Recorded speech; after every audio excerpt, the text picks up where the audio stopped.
नमस्कार दोस्तों। जैसा कि आप सभी जानते ही हैं कि एसएससी सीजीएल जो प्री एग्ज़ाम है 2025 वो लगभग कंप्लीट होने वाला है। एक या दो दिन ही बचे हुए हैं, उसके बाद वो आपका कंप्लीट हो जाएगा। तो उसके बाद बारी आती है मेंस की, जो कि लगभग दिसंबर या जनवरी में आपका स्टार्ट हो जाएगा। ठीक है, दिसंबर या जनवरी में। तो लगभग 3 महीने हैं हमारे पास। ठीक है, तो आपकी जो तैयारी हो चुकी है, लगभग आपने तैयारी कर ही ली है। तो उसी तैयारी को और ज़्यादा बेहतर करने के लिए, और ज़्यादा बेहतर बनाने के लिए, और ज़्यादा निखारने के लिए श्योर 60 गुरुकुल आपके लिए लेकर आया है एक मेंस की टेस्ट सीरीज़। ठीक है, ये जो टेस्ट सीरीज़ है, अगर आप इसको ढंग से करते हैं तो आपका जो मेंस का एग्ज़ाम है उसमें आप बहुत अच्छा स्कोर कर पाएंगे। और मेंस की ये जो सीरीज़ है, इसमें जो मैथ्स का पोर्शन है वो मैं आपको कराऊंगा। तो बिना देर किए स्टार्ट करते हैं आपका जो टेस्ट सीरीज़ है उसका मॉक टेस्ट नंबर 502। ठीक है, तो सभी अब आप इधर ध्यान से देखें। देखिए इधर स्टार्ट करते हैं। जैसे फर्स्ट क्वेश्चन है हमारा, from A cask containing 867 liters of wine, first y liters of wine was taken out and replaced with water। तो इसमें से y लीटर्स जो वाइन है उसको निकाला गया और उसके उसे रिप्लेस कर दिया गया वाटर से। The lowest ratio of wine and water in the cask after the first replacement is A/B। ठीक है, पहली बार जब ये रिप्लेसमेंट की गई तो उसके बाद जो रेशियो है वो A/B है। ठीक है, इसके बाद from this mixture Y litres were taken out and replaced with water. फिर से क्या हुआ, अब ये एक मिक्सचर बन चुका है। अब इस मिक्सचर से वाई लीटर्स फिर से निकाला गया और उसे रिप्लेस कर दिया गया किससे, वाटर से। Now the lowest ratio of wine and water becomes 169 is to 120। Find the value of y plus A plus B. ये आपको कैलकुलेट करना है कि y plus A plus B जो है ये क्या होगा। ठीक है, तो ध्यान दें इधर कैसे होगा। इधर देखिए, देखिए ये हमारे पास एक कंटेनर है और इस कंटेनर में 867 लीटर जो है इसमें क्या है, इसमें वाइन है। ठीक है, 867 लीटर इसमें वाइन है। इसमें से वाई लीटर जो है वाइन निकाली गई। ठीक है, और उसे रिप्लेस कर दिया गया किससे, वाटर से, यानी कि वाई लीटर वाटर से उसे रिप्लेस कर दिया गया। ठीक है, इसके बाद जब दूसरी बार ये प्रोसेस किया गया तो यहां से वाई लीटर जो है वो मिक्सचर निकाला गया। क्योंकि सेकंड टाइम ये अब क्या बन चुका है, मिक्सचर बन चुका है। पहले इसमें सिर्फ वाइन थी, अब जब इसमें से वाइन को निकाल कर और इसमें वाटर मिक्स किया जा चुका है तो अब ये क्या हो चुका है, मिक्सचर हो चुका है। तो अब जब सेकंड प्रोसेस में निकाला तो वो क्या निकाला है, मिक्सचर बाहर निकाला है और उसे फिर से रिप्लेस कर दिया किससे, वाई लीटर वाटर से। ठीक है, वाई लीटर वाटर से इसको फिर से रिप्लेस कर दिया गया। अब बाद में जो रेशो हो जाती है, ये हमें रेशो गिवन है 169:120। ये हमें वाइन और वाटर की रेशो गिवन है। क्लियर है। तो अब देखिए आपको ये कैलकुलेट करना है कि ये कैसे होगा। तो देखिए इधर सभी ध्यान से,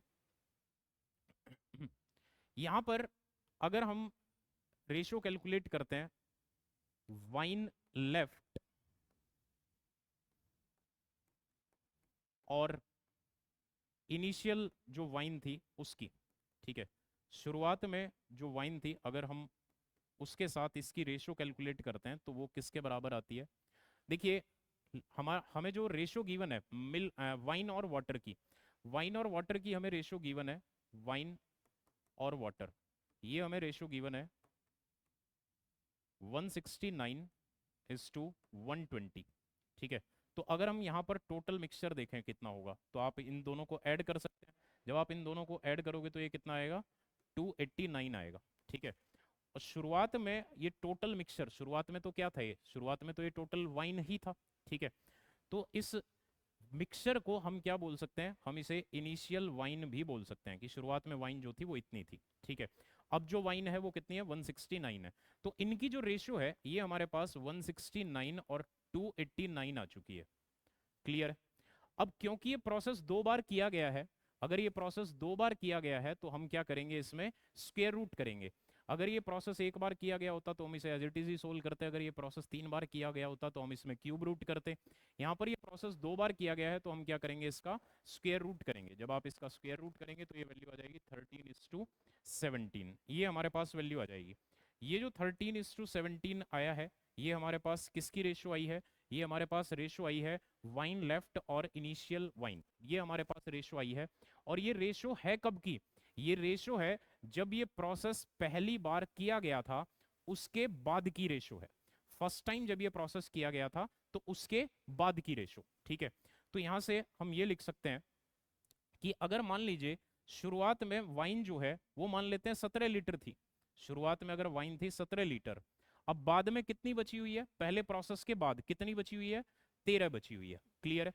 अगर शुरुआत में 17 थी और बाद में 13 बची हुई है, इसका मतलब क्या है, इसका मतलब है कि अगर उसमें 13 लीटर वाइन अभी बची हुई है, इसका मतलब उसको रिप्लेस किससे कर दिया गया है, 4 लीटर वाटर से उसको रिप्लेस कर दिया गया है। ठीक है। तो यहाँ पर वाइन जो है ये हमारे पास कितनी है इनिशियली, ये है 17। ठीक है। इनिशियली जो वाइन है वो कितनी है 17, और जो वाटर से उसको रिप्लेस किया गया है वो कितना है, इन दोनों का डिफरेंस यानी कि 4। लेकिन अगर हम इनिशियली बात करें तो इनिशियली जो इसमें वाइन थी वो कितनी थी, वो थी 867, यानी कि इसकी वैल्यू जो है वो 867 है। अगर हम इसे 867 में कन्वर्ट करते हैं तो ये कितने गुना है, अगर आप 867 को इस 17 से डिवाइड करेंगे तो 17×5 = 1, 17 एकम 17, यानी कि 51 गुना है। तो ये भी हमारे पास 51 गुना हो जाएगा। क्लियर है। तो यहाँ से ये कितना आ गया 867, और ये कितना आ गया, ये आ गया हमारे पास 204। क्लियर है। ये जो वैल्यू आ गई हमारे पास कितनी आ गई, 204 लीटर। क्लियर है। अब देखिए यहाँ पर 204 लीटर जो है, ये 204 लीटर क्या है, 204 लीटर है कि जो हमने इसमें से वाई लीटर निकाला था वो, या फिर उसकी जगह जो हमने वाटर ऐड कर दिया था वो दोनों ही चीजें सेम है। ठीक है। तो 204 लीटर जो है वो हमारे पास किसकी वैल्यू आई है, ये वाई की वैल्यू आई है। साथ में हमें ए और बी भी चाहिए। ए और बी क्या है, देखिए फर्स्ट प्रोसेस के बाद जो वाइन और वाटर की रेशो थी वो थी A:B। फर्स्ट प्रोसेस के बाद हमारे पास जो वाइन है वो 13 है और टोटल 17 है, तो वाटर कितना होगा, वाटर इन दोनों का डिफरेंस होगा, यानी कि वाटर जो होगा वो 4 होगा। ठीक है। तो यहां से हमारे पास सारी वैल्यूज आ चुकी हैं। कौन कौन सी वैल्यूज, देखिए इससे हम लिख सकते हैं यहाँ पर हमारे पास y की जो वैल्यू है ये आ चुकी है 204। यहाँ से जो a की वैल्यू है वो क्या आ चुकी है, अभी 13 आ चुकी है, और जो b की वैल्यू है वो क्या आ चुकी है, ये हमारे पास आ चुकी है 4। ठीक है। हमें इन सभी का सम बताना है, तो अगर हम इन सभी को ऐड कर देते हैं तो कितना आएगा 221, ये हमारा आंसर आ जाएगा। क्लियर है। यही हमें कैलकुलेट करना था, y + a + b। ठीक है, ये हमें इसमें कैलकुलेट करना था। तो ये आप इस तरीके से इसको कैलकुलेट कर सकते हैं। क्लियर है। चलिए देखिए अब हम नेक्स्ट क्वेश्चन की तरफ बढ़ते हैं। इधर ध्यान दें सभी, देखिए इधर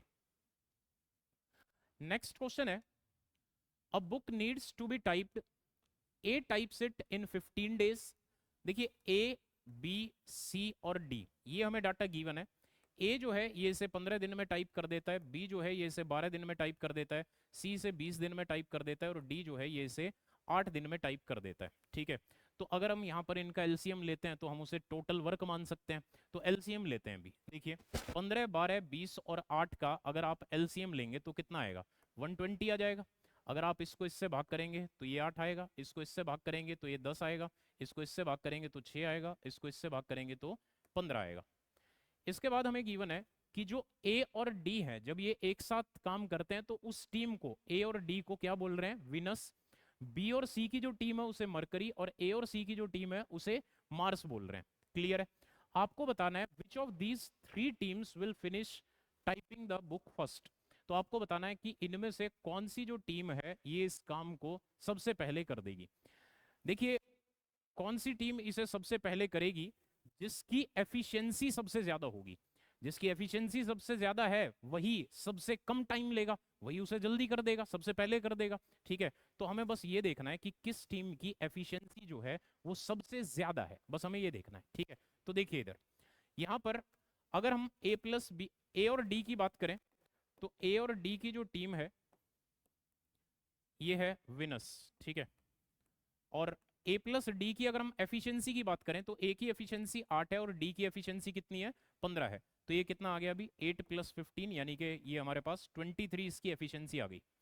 इसके बाद अगर हम बात करें बी और सी की, तो बी और सी की जो टीम है इसका नाम क्या है, इसका नाम है मरकरी, ठीक है। और यहाँ पर बी और सी की जो एफिशिएंसी है वो कितनी है, ये है 16। अगर हम बात करें ए और सी की, तो ए और सी की जो टीम है वो कौन सी है अभी, वो है मार्स, ठीक है। ए और सी की अगर एफिशिएंसी देखें तो 8 और 6 ये कितना आ जाएगा, ये 14 आ जाएगा। तो अगर आप ध्यान दें तो इसमें जो सबसे ज्यादा एफिशिएंसी है वो किसकी है, सबसे ज्यादा एफिशिएंसी है विनस की। इसका मतलब ये जो टीम है ये सबसे कम समय लेगी इस काम को करने में, ठीक है। यही हमें कैलकुलेट करना था कि इनसे इनमें से कौन सी टीम जो है ये इस काम को सबसे पहले कर देगी, ठीक है। यही हमें कैलकुलेट करना था, तो कौन सी टीम कर देगी, विनस। ये हमारा आंसर आ जाएगा, ऑप्शन बी जो होगा वो इस क्वेश्चन का करेक्ट आंसर होगा। क्लियर है। इसके बाद देखें भी, नेक्स्ट क्वेश्चन है, Bhuvnesh can travel 4/7 of a certain distance at 8 kilometre per hour and the rest at 6 kilometre per hour in total 1 hour 30 minutes आएगा, ठीक है। In total 1 hour 30 minutes, what is the distance travelled by Bhuvnesh. तो आपको बताना है कि इसने कुल कितनी दूरी तय की है, ये आपको कैलकुलेट करना है, ठीक है। तो ध्यान दें इधर कैसे होगा, देखिए 4/7, 4/7 जो हिस्सा है उसे 8 की स्पीड से कवर किया गया है। मान लेते हैं ये जो 4/7 हमें गिवन है, इस 4/7 में जो डिनोमिनेटर में वैल्यू है इसी को मैं टोटल डिस्टेंस मान लेता हूं। मान लेते हैं जो टोटल डिस्टेंस है वो 7 है, ठीक है। तो 4/7 कर डिस्टेंस कवर करने का मतलब है कि 7 में से 4 डिस्टेंस जो है वो कवर की गई है। अब जो 4 डिस्टेंस कवर की है वो किस स्पीड से कवर की है, 8 की स्पीड से। क्लियर है। तो हमने यहाँ पर मान लिया कि टोटल डिस्टेंस जो है वो मान लेते हैं 7 किलोमीटर है, ये हमने एज्यूम कर लिया। अब अगर आप टाइम कैलकुलेट करते हैं, आप सभी जानते हैं कि टाइम जो होता है वो क्या होता है, डिस्टेंस अपॉन स्पीड होता है। तो अगर 4 किलोमीटर को 8 की स्पीड से कवर किया तो आधा घंटा लगेगा, 1/2 घंटे, ठीक है। ऐसे ही जो बाकी बच गया 3 किलोमीटर उसे 6 की स्पीड से कवर किया, तो इस तरीके से ये जो टोटल टाइम आ गया ये कितना आ गया, ये आ गया 1 घंटा। लेकिन हमें जो टोटल टाइम गिवन है, हमें टोटल टाइम गिवन है 1 घंटा 30 मिनट। 1 घंटा 30 मिनट को हम क्या लिख सकते हैं, 1/2 आवर्स लिख सकते हैं, यानी कि 3/2 आवर्स लिख सकते हैं। इसका मतलब यहाँ पर जो वैल्यू है ये क्या आनी चाहिए थी, 3/2 आनी चाहिए थी। इसको 3/2 बनाने के लिए मैंने इसको 3/2 से मल्टीप्लाई कर लिया 3/2 बनाने के लिए। क्लियर है। इसके बाद अब जो आपको कैलकुलेट करना है, आपको डिस्टेंस कैलकुलेट करनी है, तो ये जो डिस्टेंस है ये भी आपकी 3/2 से मल्टीप्लाई हो जाएगी, तो ये कितनी आ जाएगी भी, 21/2, यानी कि 10.5 किलोमीटर, ये हमारा आंसर आ जाएगा। क्लियर है। तो इस तरीके से आप इसे कर सकते हैं, ठीक है। आगे बढ़ते हैं, नेक्स्ट क्वेश्चन देखते हैं। देखिए इधर सभी, क्वेश्चन है, a boat takes 6 hours to cover a distance of 36 kilometre in downstream. देखिए 36 किलोमीटर जो है इसे डाउनस्ट्रीम में कवर किया गया, तो मैंने इसको डाउनस्ट्रीम की स्पीड से डिनोट कर लिया। यहां पर जो डाउनस्ट्रीम की स्पीड है उसको मैं डी से डिनोट कर रहा हूं, और जो अपस्ट्रीम की स्पीड है उसको मैं यू से डिनोट कर रहा हूं। क्लियर है। तो यहां पर ये मैंने क्या लिखा है, ये मैंने लिखा है डिस्टेंस अपॉन स्पीड। 36 किलोमीटर जो है वो डाउनस्ट्रीम में कवर किया गया, तो मैंने उसको डिवाइड कर दिया डाउनस्ट्रीम की स्पीड से, तो ये टाइम आ जाएगा। जब आप इसे सोल्व करेंगे ना तो ये क्या आ जाएगा, ये टाइम आ जाएगा। क्लियर है। इसके बाद 24 किलोमीटर जो है इसे कवर किया गया अपस्ट्रीम में, तो अपस्ट्रीम की स्पीड से कवर किया गया होगा। इस तरीके से जो टोटल टाइम लगा वो लगा 6 घंटे का, ठीक है। टोटल टाइम जो लगा है वो लगा है 6 घंटे का। दूसरी स्टेटमेंट है कि अगर 48 किलोमीटर डाउनस्ट्रीम में और 40 किलोमीटर अपस्ट्रीम में कवर किया जाता तो इस तरीके से जो टाइम लगता है वो लगता है 9 घंटे का। आपको बताना है speed of water in kilometre per hour. देखिए स्पीड ऑफ वाटर जो होती है वो क्या होती है, स्पीड ऑफ वाटर को मैं W से डिनोट कर रहा हूँ, और स्पीड ऑफ वाटर जो होती है वो होती है डाउनस्ट्रीम की स्पीड माइनस अपस्ट्रीम की स्पीड और डिवाइड बाय 2। ये होती है स्पीड ऑफ वाटर। अगर आपको निकालना है speed of what in still water तो वो क्या होता है, downstream speed plus upstream speed और डिवाइड बाय 2, ठीक है, ये होता है। अब यहाँ पर हमें स्पीड ऑफ वाटर बताना है, तो ये क्या होगा, D - U/2। तो अगर हमें डाउनस्ट्रीम की स्पीड पता चल जाए, अगर हमें अपस्ट्रीम की स्पीड पता चल जाए, तो हम बता सकते हैं कि स्पीड ऑफ वाटर क्या आएगा। ठीक है, तो ये कैलकुलेट करने के लिए एक तो तरीका है कि हम इसको ऐसे ही, दो इक्वेशन है हमारे पास, इन्हें हम सिंप्लीफाई कर दें, एक तो ये तरीका है। एक दूसरा तरीका ये है कि हम यहाँ पर अपनी तरफ से वैल्यू पुट करके देख लें। देखिए, अगर आप इसमें वैल्यू पुट करके देखते हैं तो कैसे होगा, पहले मैं उससे बताता हूं। ठीक है, देखिए यहां पर जो आप वैल्यू रखेंगे, इधर आप जो वैल्यू रखोगे, ये वैल्यू और ये वैल्यू सेम रखी जाएगी क्योंकि दोनों क्या है, डाउनस्ट्रीम की स्पीड है। इधर जो आप वैल्यू रखोगे, ये दोनों वैल्यू जो है ये सेम रखी जाएंगी क्योंकि ये दोनों क्या है, अपस्ट्रीम की स्पीड है। क्लियर है? और इधर जो आप वैल्यू पुट करोगे वो इस तरफ पुट की गई वैल्यू से बड़ी होगी। क्यों बड़ी होगी? क्योंकि डाउनस्ट्रीम की स्पीड अपस्ट्रीम की स्पीड से बड़ी होती है। ठीक है, इसलिए इस तरफ जो आप वैल्यू रखोगे वो इस तरफ रखी गई वैल्यू से बड़ी होगी। ठीक है, अब अगर हम यहां पर वैल्यू पुट करें तो हम किस तरीके से वैल्यू पुट कर सकते हैं? देखिए, हमें यहां पर कोई ऐसी वैल्यू चाहिए जो 36 को भी डिवाइड करती हो और 48 को भी डिवाइड करती हो। ठीक है, तो यहाँ पर कोई ऐसी वैल्यू जो इसे भी भाग करे और इसको भी भाग करे। अगर मान लीजिए मैं यहाँ पर 12 रखता हूँ और इधर भी 12 रखता हूँ, तो 12 चौक 48 और 12 तिये 36। यहाँ पर देखिए 3 आ चुका है। अब अगर यहाँ पर 3 आ चुका है तो यहाँ पर भी 3 आना जरूरी है, क्योंकि जब मैं इन दोनों को ऐड करूंगा तभी तो 6 आएगा। और यहाँ 3 लाने के लिए मुझे क्या करना पड़ेगा? 8 से भाग करना पड़ेगा। अगर मैं 8 से भाग करता हूँ तो 8 तिया 24, यहाँ भी 8 से भाग करता हूँ तो 8 पंजे 40, तो इन्हें ऐड करूंगा तो 3 + 3 6 आ जाएगा, 4 + 5 9 आ जाएगा। ठीक है, तो ये जो भी हमें गिवन था वो सब सेटिस्फाई हो चुका है। तो हमें इस तरीके से डाउनस्ट्रीम की स्पीड मिल गई 12, और अपस्ट्रीम की जो स्पीड है वो हमें मिल गई 8। अब हमें क्या कैलकुलेट करना है? हमें स्पीड ऑफ वाटर बताना है, और ये क्या होता है? दोनों का डिफरेंस और डिवाइड बाय 2 ये होता है। तो जब आप इसे सोल्व करेंगे तो ये कितना आएगा? 4/2 यानी कि 2 किलोमीटर पर आवर, ये हमारा आंसर आ जाएगा। एक तो ये तरीका है, आप इस तरीके से इसको कर सकते हैं, लेकिन जैसे हमने अभी इसमें वैल्यू एज्यूम की है, ये हम हर क्वेश्चन में एज्यूम नहीं कर पाएंगे। अभी तो क्या है कि ये वैल्यू इसमें एडजस्ट हो गई, ठीक है, लेकिन हर बार ऐसा नहीं हो पाएगा। तो हमें इसका प्रॉपर मेथड जो है वो पता होना जरूरी है। तो हम इसका जो मेन जो मेथड है, जो इसका बेसिक मेथड है, हम उसको देखते हैं। ये इसका फर्स्ट मेथड हम मान लेते हैं। अगर हम इसी का सेकंड मेथड देखें, ठीक है, तो ये कैसे होगा? देखिए एक बार इधर सभी,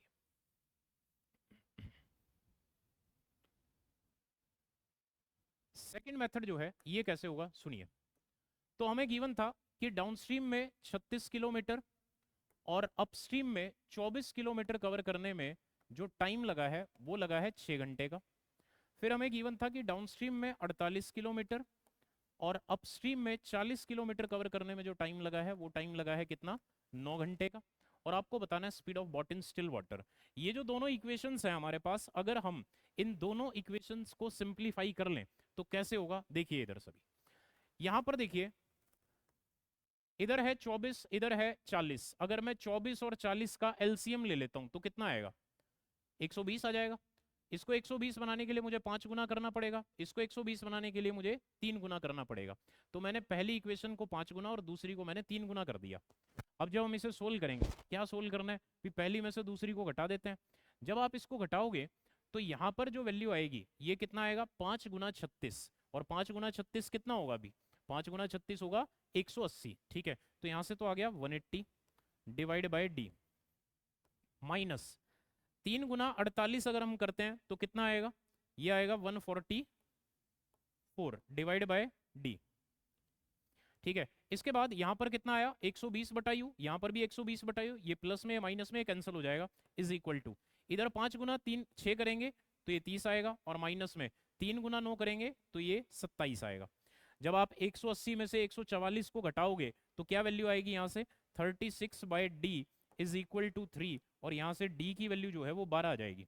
जब आप ये वैल्यू यहाँ पर पुट करेंगे, मान लो आपने ये वैल्यू यहाँ पर पुट कर दी, तो 36/12 ये 3 आ जाएगा, 3 इधर जाकर घटेगा, 6 - 3 ये 3 हो जाएगा, 3 से ये 8 बार, तो u की वैल्यू कितनी आ जाएगी? u की वैल्यू भी 8 आ जाएगी। ठीक है, अब आप इस वैल्यू को जब आप इसमें रखोगे तो इसकी वैल्यू आ जाएगी 12 - 8 और बटे 2, तो ये हमारा आंसर आ जाएगा 2 किलोमीटर पर आवर। देखिए बोट एंड स्ट्रीम चैप्टर का बहुत ही ज्यादा इंपॉर्टेंट क्वेश्चन है, मैक्सिमम टाइम से ये क्वेश्चन जो है एग्जाम में देखा जाता है, चाहे आपका प्री एग्जाम हो चाहे मेंस एग्जाम हो, बहुत ही ज्यादा इंपॉर्टेंट क्वेश्चन है। ठीक है, तो इसे हम इस तरीके से करेंगे बेसिक मेथड से। ठीक है, तो यही इसका बेस्ट मेथड है, इस तरीके से आप इसको कर सकते हैं। आगे बढ़ते हैं, देखिए इधर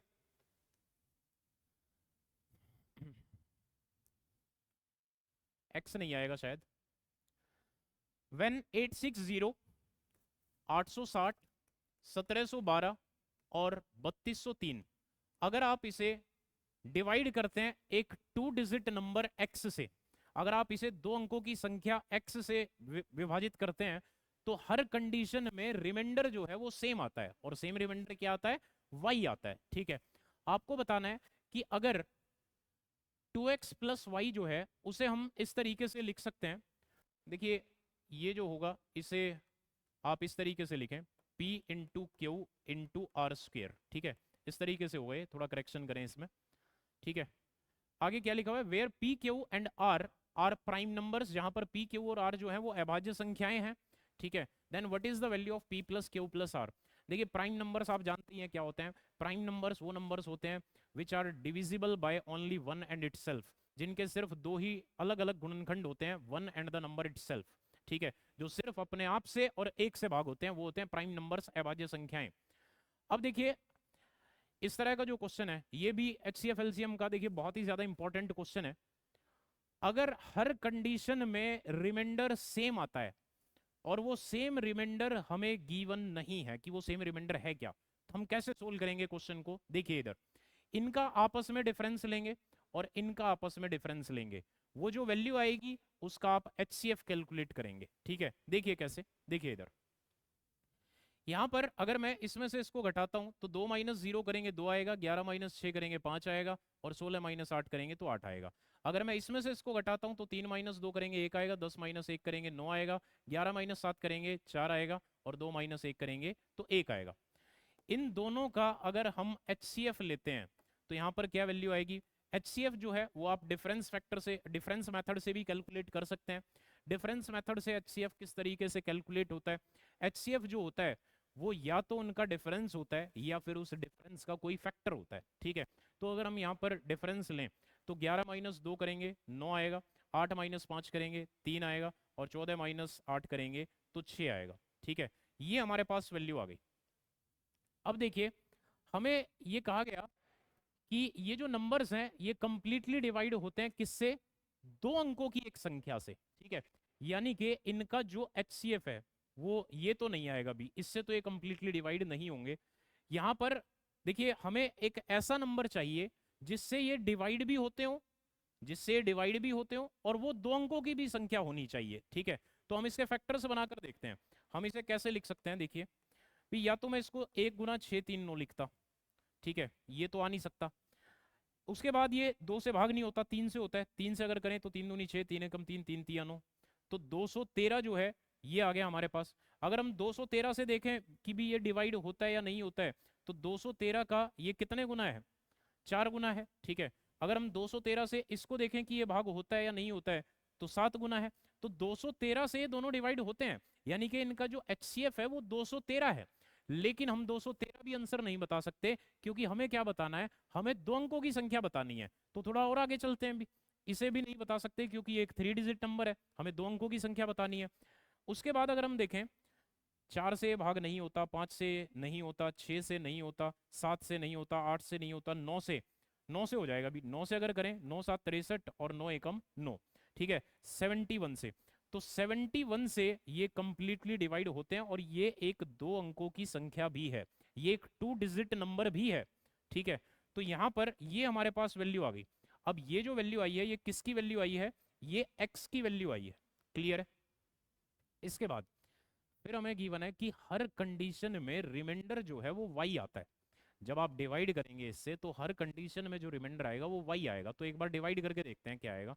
देखिए आप किसी को भी भाग कर सकते हैं। ठीक है, जरूरी नहीं है इसको ही करना है या इसको करना है या इसको, किसी को भी, क्योंकि तीनों में से किसी को भी भाग करें, हर कंडीशन में रिमाइंडर सेम आ रहा है, तो आप किसी भी नंबर को भाग करके देख सकते हैं। अगर आप 860 को भाग करते हैं 71 से, मान लीजिए 860 जो है आपने इसी को भाग करके देख लिया 71 से, तो पहले तो एक पर ही जाएगा भी, कितना बच गया, 150 बच गया। ठीक है, उसके बाद कितने पर जाएगा, 2 पर जाएगा, कितना बच गया, 8 बच गया। यानी कि यहाँ पर जो रिमाइंडर बच रहा है वो कितना है, वो 8 है। तो यहाँ से जो रिमाइंडर की वैल्यू है वो हमें गिवन है y, यानी कि y की वैल्यू जो है वो कितनी आ चुकी है, 8 आ चुकी है। तो हमें वो नंबर भी पता चल चुका है कि वो 2 अंकों की संख्या क्या है, और हमें वो जो रिमाइंडर है वो भी पता चल चुका है। अब हमें क्या बताना है, हमें बताना है 2x प्लस वाई, अगर उसे हम इस फॉर्मेट में लिखें तो p plus Q plus R की वैल्यू क्या होगी, ये हमें कैलकुलेट करना है। तो कैसे होगा, देखिए इधर यहां पर हम देख लेते हैं इसे, हमें लिखना है 2x प्लस वाई। देखिए 2x प्लस वाई क्या होगा, 2 इंटू एक्स की वैल्यू 71 है और प्लस में y की वैल्यू जो है वो 8 है। तो अगर आप इसको सोल्व करोगे तो ये कितना आएगा, 142 आएगा, और प्लस में 8 करोगे तो कितना आ गया, 150 आ गया। ठीक है, तो ये हमारे पास नंबर आ गया। लेकिन इस 150 को इस तरीके से इस फॉर्मेट में लिखना है, और जहां पर पी क्यू और आर जो है ये क्या होने चाहिए, ये प्राइम नंबर्स होने चाहिए। एक तरह से इसकी प्राइम फैक्टराइजेशन लिखी हुई है। ठीक है, तो कैसे होगा, अगर हम इसको इस तरीके से इस फॉर्मेट में लिखते हैं तो ये किस तरीके से लिखा जा सकता है, देखते हैं अभी।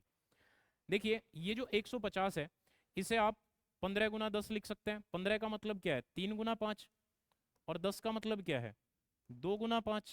ठीक है, यानी कि आप इसे क्या लिख सकते हैं, आप इसे लिख सकते हैं 2 गुना 3 और गुना में 5 का स्क्वायर। ठीक है, तो यहां से अब हमारे पास जो पी क्यू और आर है उसकी वैल्यू आ चुकी है।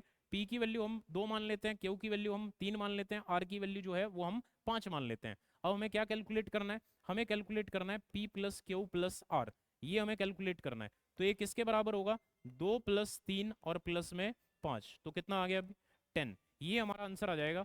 इस तरीके से आप इस क्वेश्चन को जो है सोल्व करेंगे। क्लियर है, तो ये जो क्वेश्चन है थोड़ा सा देखिए लेंदी भी था, लेकिन इस तरीके से ही हम इसको कर पाएंगे। ठीक है, अब आगे बढ़ते हैं, नेक्स्ट क्वेश्चन देखते हैं अभी। देखिए इधर, तो मेंस में इस तरह के क्वेश्चंस आ सकते हैं। ठीक है, देखिए इधर ध्यान से, यहाँ पर हमें जो क्वेश्चन गिवन है थोड़ा सा क्लियर भी नहीं है वैसे। 2 raise to the power 2k plus 1 होगा शायद, माइनस में 2 raise to the power k into 2 raise to the power k plus 2 है। ठीक है, और इसको डिवाइड किया गया है 2 raise to the power k into 2 raise to the power k plus 3 minus 2 raise to the power 2 into 2 raise to the power 2k। ठीक है, ये हमें वैल्यू गिवन है और इसे हमें सिंप्लीफाई करना है। ठीक है, देखिए सर्ड्स एंड इंडाइसिस का क्वेश्चन है, आप इसे इजीली सोल्व कर सकते हैं, या फिर आप इसे वैल्यू पुट करके भी कर सकते हैं। अगर हम यहाँ पर वैल्यू पुट करें तो कैसे होगा, देखिए मान लीजिए हमने यहाँ पर k की जगह पर कोई वैल्यू पुट की, 1 पुट कर लेते हैं। ठीक है, अगर हम इसकी जगह पर 1 पुट करेंगे तो ये किस में कन्वर्ट हो जाएगा, देखते हैं। यहाँ पर आप 1 रखोगे तो ये 2 और 1 3, ये 2 की पावर 3 हो जाएगा, यानी कि 8 माइनस इधर ये 2 की पावर 1, ये तो 2 ही हो गया। ठीक है, गुना ये कितना आ गया, 2 की पावर 3 हो गया। ठीक है, ये कितना आ गया, 8, डिवाइड बाय नीचे हमारे पास वैल्यू क्या आई, 2 की पावर 1 यानी कि 2 गुना में 2 की पावर 1 और 3 4 हो गया, तो 2 की पावर 4 यानी कि 16 आ जाएगा, माइनस में 2 की पावर 2 ये तो 4 होता है, और गुना में ये भी क्या है, 2 की पावर 2 है, तो ये भी क्या हो जाएगा, ये भी 4 हो जाएगा। जब आप इसे सिंप्लीफाई करोगे तो ये कितना आएगा, 8 में से आप 16 को घटाओगे तो -8 आएगा, डिवाइड बाय यहाँ पर कितना है 32, 32 में से आप 16 घटाओगे तो कितना आएगा, 16 आएगा, तो ये वैल्यू जो है ये आपकी -1/2 के बराबर आ जाएगी।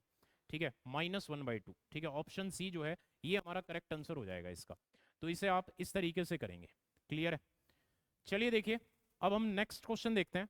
देखिए इधर, if the equation have both roots common then the value of p upon r is, ये हमें कैलकुलेट करना है। देखिए अगर किसी क्वाड्रेटिक इक्वेशन में, जैसे मान लीजिए हमारे पास ये क्वाड्रेटिक इक्वेशन है, a1x² plus b1x plus c1 बराबर 0। दूसरी है मान लीजिए a2x² plus b2x plus c2 बराबर 0।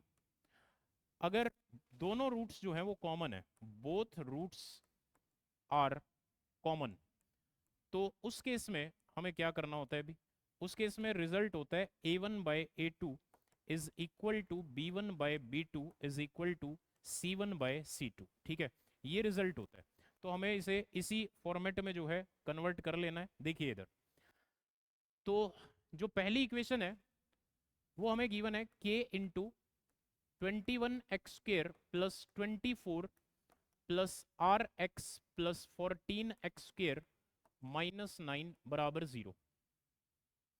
इसे हम कैसे लिख सकते हैं? देखिए x² जो है इसको एक साथ रख लेते हैं, x को एक साथ रख लेते हैं, तो इसको अंदर मल्टीप्लाई करोगे तो ये क्या आएगा, 21k आएगा, और इधर ये 14 भी है तो प्लस में 14 इंटू x², ये हमारा कॉमन आ गया। इसके बाद अगर हम x वाली टर्म देखें तो यही है RX, और बाकी जो रह जाएगा वो हमारा C1 हो जाएगा, तो प्लस में ये कितना आएगा 24k और माइनस 9 बराबर 0। ठीक है, तो इसको हमने इसमें कन्वर्ट कर लिया। दूसरी जो इक्वेशन हमें गिवन है, दूसरी इक्वेशन क्या है, ये हमें गिवन है k into 7x² plus 8 plus px plus 2x² minus 3 बराबर 0। इसे अगर आप इसी फॉर्मेट में कन्वर्ट करते हैं तो कैसे करेंगे, ये आ जाएगा 7k plus 2 into x² plus में px प्लस 8k माइनस 3 और बराबर 0। ठीक है, तो ये हमारा C2 हो गया, ये हमारा C1 हो गया। क्लियर है? तो ये हमने इसी फॉर्मेट में इनको हमने कन्वर्ट कर लिया। अब हमें पता है कि यहाँ से हम लिख सकते हैं A1/A2 B1/B2 C1/C2, ये सभी जो हैं ये आपस में बराबर होंगे, तो इनको आपस में इक्वल रख के हम किसी भी से भी आप इसका आंसर जो है वो कैलकुलेट कर सकते हैं। तो देखिए कैसे होगा, हमें कैलकुलेट क्या करना है, हमें कैलकुलेट करना है P/R। तो एक काम करते हैं, यहाँ से अगर हम इसे लिखें A1/A2 is equal to B1/B2 is equal to C1/C2, तो यहीं से ही सोल्व कर लेते हैं। ये जो टर्म आएगी ये क्या आएगी, B1/B2 इज इक्वल टू इधर C1/C2। इसमें से क्या कॉमन आ सकता है, भी 3 कॉमन आ सकता है, क्या बचेगा 8k माइनस 3 बचेगा, डिवाइड बाय यहाँ पर क्या है, यहाँ पर भी 8k माइनस 3 है। ठीक है, तो मैंने कंप्लीट भी नहीं लिखा, मैंने सिर्फ इतना लिख दिया इसको, और मैं उससे ही इतना सोल्व कर रहा हूँ। जब हम इसे सोल्व करेंगे तो ये इससे कैंसिल हो जाएगा। R/P की वैल्यू जो है वो 3 आ गई है, लेकिन हमें P/R कैलकुलेट करना है, तो ये किसके बराबर आ जाएगा, 1/3। ठीक है, ये हमारा आंसर आ जाएगा। तो इस तरीके से आप इसे सोल्व करेंगे। क्लियर है?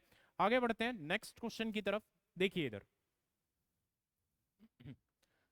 यहां पर हमें गिवन है साइन 90 माइनस ए। देखिए साइन 90 माइनस थीटा जो होता है वो किसके बराबर होता है, वो कॉस थीटा के बराबर होता है, तो आप इसे लिख सकते हैं कॉस ए। फिर इसके बाद लिखा हुआ है कॉस 180 माइनस थीटा, और कॉस 180 माइनस थीटा जो होता है वो किसके बराबर होता है, कॉस 180 माइनस थीटा का मतलब है सेकंड क्वाड्रेंट। सेकंड क्वाड्रेंट में कॉस जो है वो नेगेटिव होता है, तो इसलिए क्या आएगा, माइनस कॉस थीटा आएगा। तो यहां से हम लिख सकते हैं minus cos 2a divide by, यहाँ पर लिखा हुआ है cos 90 माइनस थीटा, और 90 माइनस थीटा यानी कि फर्स्ट क्वाड्रेंट, फर्स्ट क्वाड्रेंट में सारे पॉजिटिव ही होते हैं, cos 90 minus theta sine theta के बराबर होता है, तो हम इसे साइन 2a लिख सकते हैं, प्लस में इसके बाद है साइन 180 माइनस थीटा, और साइन 180 माइनस थीटा यानी कि सेकंड क्वाड्रेंट, और सेकंड क्वाड्रेंट में साइन जो है वो पॉजिटिव होता है, तो ये किसके बराबर आ जाएगा, साइन थीटा के बराबर आ जाएगा। अब आपको सिर्फ क्या करना है, यहाँ पर रिजल्ट जो है वो अप्लाई कर देने हैं। कौन से रिजल्ट हम यहाँ पर अप्लाई करेंगे, देखिए एक तो आपको अप्लाई करना है cos C minus cos D, एक तो आप ये रिजल्ट यहाँ पर अप्लाई कर दें, और एक आपको रिजल्ट अप्लाई करना है sine C plus sine D. ठीक है, ये दोनों रिजल्ट अगर आप यहाँ पर अप्लाई कर दें तो आपका आंसर आ जाएगा। अब cos C minus cos D किसके बराबर होता है भी, ये होता है 2 sine C plus D by 2 और sine D minus C by 2, इसके बराबर होता है। अगर हम sine C plus sine D लिखें तो ये क्या होता है, 2 sine C plus D by 2 और cos C minus D by 2। ठीक है, इसके बराबर होता है। तो ये दोनों रिजल्ट्स जो हैं ये हम यहाँ पर अप्लाई करेंगे। अब देखते हैं कैसे होगा ये, देखिए इधर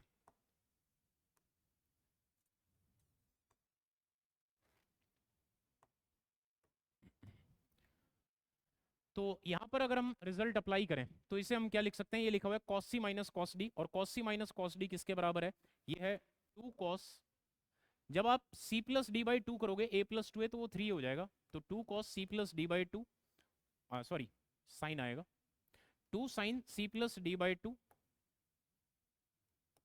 और sine D minus C by 2 यानी कि a बाई 2। इसको हम डिवाइड करेंगे किससे, sine C plus sine D किसके बराबर होता है, two sine C plus D by two और cos C minus D by two. जब आप इसे सिंप्लीफाई करोगे तो यहाँ से देखिए ये इससे कैंसिल हो जाएगा, ये इससे कैंसिल हो जाएगा, और साइन बाय कॉस क्या होता है, टेन थीटा होता है। तो यहाँ से टेन ए बाई टू जो है ये हमारा आंसर आ जाएगा। तो इस तरीके से आप इसको सोल्व कर सकते हैं। ट्रिग्नोमेट्री में देखिए डायरेक्ट फॉर्मूला बेस्ड क्वेश्चन है, और इस तरह के क्वेश्चन जो हैं ये भी आने स्टार्ट हो चुके हैं। तो इस तरह का क्वेश्चन जो है वो एग्जाम में देखने को मिल सकता है। इसे अगर आपको रिजल्ट याद है, बस रिजल्ट आपको पुट करना है पहले ही स्टेप में, उसके बाद आपका आंसर आ जाएगा। ठीक है, आगे बढ़ते हैं। देखिए इधर AB and CD are the chords drawn to the circle intersecting at point E। ठीक है, इसके बाद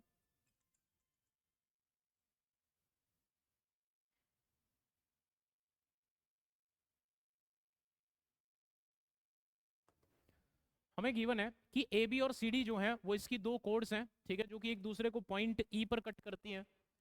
इसमें हमें गिवन है कि जो BED है, ये जो DEB है, ये वाली जो ट्रायंगल है, ये एक इक्विलेटरल ट्रायंगल है जिसकी साइड 8 सेंटीमीटर है।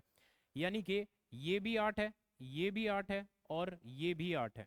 ठीक है, इसके बाद find the ratio of length of AE and CE। ये आपको कैलकुलेट करना है कि AE और CE की रेशियो क्या होगी। देखिए AE और CE की रेशियो वही होती है जो ED और EB की रेशियो होती है, यानी कि 1:1। ये हमारा आंसर आ जाएगा। देखिए क्या रिजल्ट क्या होता है, फॉर्मूला क्या होता है कि जब हमारे पास ये कोई एक सर्कल है, इसमें अगर कोई दो कोड एक दूसरे को अगर इंटरसेक्ट करती हैं, मान लेते हैं ये है हमारे पास कोड AB, ये है कोड CD, और ये एक दूसरे को पॉइंट E पर कट करती हैं, तो रिजल्ट क्या होता है, सिमिलैरिटी से आप इसको प्रूव कर सकते हैं। रिजल्ट होता है कि AE इंटू EB, इन दोनों का जो प्रोडक्ट होता है AE इंटू EB, ये किसके बराबर होता है, CE इंटू ED के बराबर होता है। ठीक है, अब हमें क्या कैलकुलेट करना है, हमें AE और CE की रेशियो बतानी है। तो अगर आप इसको इधर ले आते हो तो इसको इधर ले जाओ, तो यहाँ से AE अपॉन CE जो है ये किसके बराबर आ गया, ये ED अपॉन EB के बराबर आ गया। ठीक है, तो इनकी जो रेशियो होती है, इन दोनों की जो रेशियो होती है और इन दोनों की जो रेशियो होती है ये आपस में बराबर होती है। तो यहाँ से हम क्या लिखेंगे, ED हमें पता है 8 है, EB हमें पता है 8 है, तो ये क्या आ गया 1:1, ये हमारा आंसर आ जाएगा। क्लियर है, तो इस तरीके से आप इस क्वेश्चन को करेंगे। आगे बढ़ते हैं, देखिए इधर क्वेश्चन है what is the area of the region created by two linear equations bounded by these lines and the x axis. तो आपको इसमें ये बताना है कि आपके पास देखिए एक तो लाइन है 2x प्लस वाई बराबर 6, एक है 2x माइनस वाई बराबर -2, और एक है एक्स एक्सिस। ये जो एक्स एक्सिस है ये भी तो एक लाइन ही है। तो इन तीनों से जो भी डायग्राम, जो भी फिगर बनेगी, उस फिगर का हमें क्या बताना है, एरिया बताना है। ठीक है, तो देखते हैं, पहले तो यही देखते हैं कि इन तीनों से क्या फिगर बनेगी। देखिए इधर, तो अगर हम यहाँ पर ये कोऑर्डिनेट एक्सिस में इसको प्लॉट करें तो देखिए कैसे होगा। अगर हम पहली इक्वेशन देखें, अगर हम इसमें y को 0 रख लेते हैं तो x की वैल्यू 3 आ जाएगी। इसका मतलब ये वाला जो पॉइंट है, अगर हम y को 0 रखें तो x की वैल्यू 3, यानी कि 3 और 0 आ जाएगा। ठीक है, इसके बाद अगर मैं इसमें x को 0 रखता हूं तो y की वैल्यू जो है वो 6 आ जाएगी। तो अगर हम x को 0 रखते हैं, y की वैल्यू 6 आएगी, तो यहाँ पर क्या बनेगा, 1 2 3 4 5 और 6। यहाँ पर मैंने क्या किया, x को 0 रख लिया, y की वैल्यू जो है वो 6 हो गई। तो इससे जो मेरे पास लाइन बनी वो ये वाली लाइन बनी। क्लियर है, इससे जो लाइन बनेगी वो ये बनेगी। ठीक है, ये जो लाइन है ये क्या है, ये लाइन है 2x plus y is equal to 6।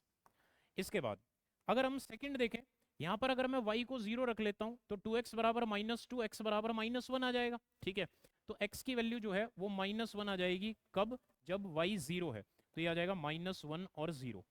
अगर मैं इसमें x को 0 रख लेता हूं तो y की वैल्यू कितनी आ जाएगी, y की वैल्यू 2 आ जाएगी। ठीक है, तो हम x को 0 रखते हैं तो y की वैल्यू 2 आ जाएगी, यानी कि ये। ठीक है, x 0 तो y की वैल्यू 2, यानी कि ये वाला पॉइंट आएगा। अब अगर हम इस लाइन की बात करें तो ये जो लाइन बनेगी ये कैसे बनेगी, ये लाइन इस तरीके से बनेगी। ठीक है, ये जो लाइन बनेगी ये इस तरीके से बनेगी, और ये वाली जो लाइन बनेगी ये इस तरीके से बनेगी। ठीक है, इसके बाद अब देखिए ये जो लाइन है, ये लाइन कौन सी है, ये लाइन है आपकी 2x माइनस वाई बराबर -2, ठीक है, ये वाली लाइन है, ठीक है। अब एक है एक्स एक्सिस, तो एक्स एक्सिस तो ये हो गया आपका, ठीक है, ये आपका क्या हो गया, एक्स एक्सिस हो गया। अब इन तीनों से जो फिगर बनी है हमें उसका एरिया बताना है। इन तीनों से जो फिगर बनेगी वो क्या बनेगी, इन तीनों से बनेगी एक ट्राइंगल, एक त्रिभुज बनेगी, ठीक है। देखिए कैसे, जो ट्राइंगल, जो त्रिभुज इनसे बनी है वो कौन सी बनी है, अभी देखिए इधर, इनसे जो ट्राइंगल बनेगी वो बनेगी ये, ठीक है। ये वाली जो ट्राइंगल है ये इन तीनों से बनी है, ठीक है। ये वाली जो ट्राइंगल है ये ट्राइंगल बनी है इन तीनों से, ठीक है।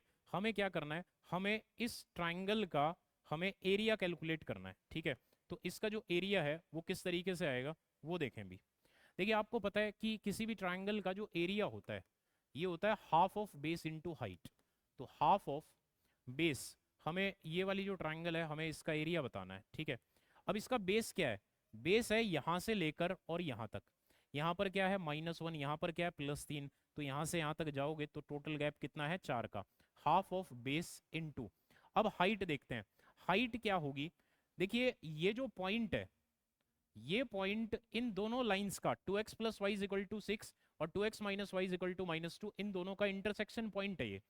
इस पॉइंट के जो कोऑर्डिनेट्स आएंगे, इसका जो y कोऑर्डिनेट होगा वो क्या होगी, वो हाइट होगी। इसके कॉरस्पॉन्डिंग जो आएगा वो क्या होगी, इसकी हाइट होगी। तो इसका जो y कोऑर्डिनेट है वो हम कैलकुलेट कर लेते हैं, ये क्या है, इसकी हाइट है, ठीक है। इसका y कोऑर्डिनेट कैसे आएगा, जब आप इन दोनों इक्वेशंस को सोल्व करेंगे, इन दोनों इक्वेशंस को सोल्व करते हैं और यहाँ से y की वैल्यू निकाल लेते हैं। अगर आप इसमें से इसको घटाओगे तो ये कैंसिल हो गया, ये माइनस माइनस ये प्लस हो जाएगा, तो 2y बराबर 8 आ जाएगा और y बराबर जो है वो 4 आ जाएगा। इसका मतलब इसका जो x कोऑर्डिनेट है उसकी हमने ज़रूरत नहीं थी तो इसलिए नहीं निकाला, y कोऑर्डिनेट जो है वो 4 आ गया, यानी कि हाइट जो है ये भी 4 आ गई। जब आप इसको सोल्व करोगे इसका ये 2 गुना तो कितना आ गया, 8 यूनिट स्क्वायर, ये हमारा आंसर आ जाएगा। तो इस तरीके से आप इस क्वेश्चन को इजीली सोल्व कर सकते हैं। क्लियर है, आगे बढ़ते हैं। भी देखिए इधर इसमें आपको बताना है v जो है वो वॉल्यूम है और s जो है वो टोटल सरफेस एरिया है क्यूबॉइड का। तो आपको बताना है कि इनमें से कौन सी स्टेटमेंट जो है वो करेक्ट है, ये आपको बताना है। देखिए जो टोटल सरफेस एरिया होता है ये क्या होता है अभी, ये होता है twice of AB + BC + CA, ठीक है, ये होता है। अगर हम बात करें वॉल्यूम की तो वॉल्यूम क्या होगी, वॉल्यूम ABC होगी। अगर साइड जो है वो ABC हैं तो वॉल्यूम क्या होती है क्यूबॉइड की, length into breadth into height, लंबाई गुना चौड़ाई गुना ऊंचाई। तो ये आ गया हमारे पास वॉल्यूम। अगर मैं इसे इससे भाग कर देता हूँ, ठीक है, क्या होगा भी, S/V = twice of AB + BC + CA, और इसको मैं डिवाइड कर रहा हूँ किससे, ABC से। जब आप AB को इससे भाग करोगे तो 1/C आएगा, इसको इससे करोगे 1/A, इसको इससे करोगे 1/B आएगा। और इस S को अगर हम इधर ले आए तो यहाँ से आ जाएगा 1/V = 2/S into 1/A + 1/B + 1/C, ठीक है। तो इस तरीके से आप इसे इजीली सिंप्लीफाई कर सकते हैं। ऑप्शन ए जो है ये हमारा करेक्ट आंसर होगा इसका। इस तरीके से आप इसको करेंगे, ठीक है। आगे बढ़ते हैं, देखिए इधर if the area of base of a regular hexagonal pyramid is 96√3 centimetre square. देखिए एक हेक्सागन बेस पिरामिड है हमारे पास, ये हमारे पास एक हेक्सागन बेस पिरामिड, उसका बेस है ये, बेस में हेक्सागन होता है उसके, तो उसका बेस है ये, ठीक है।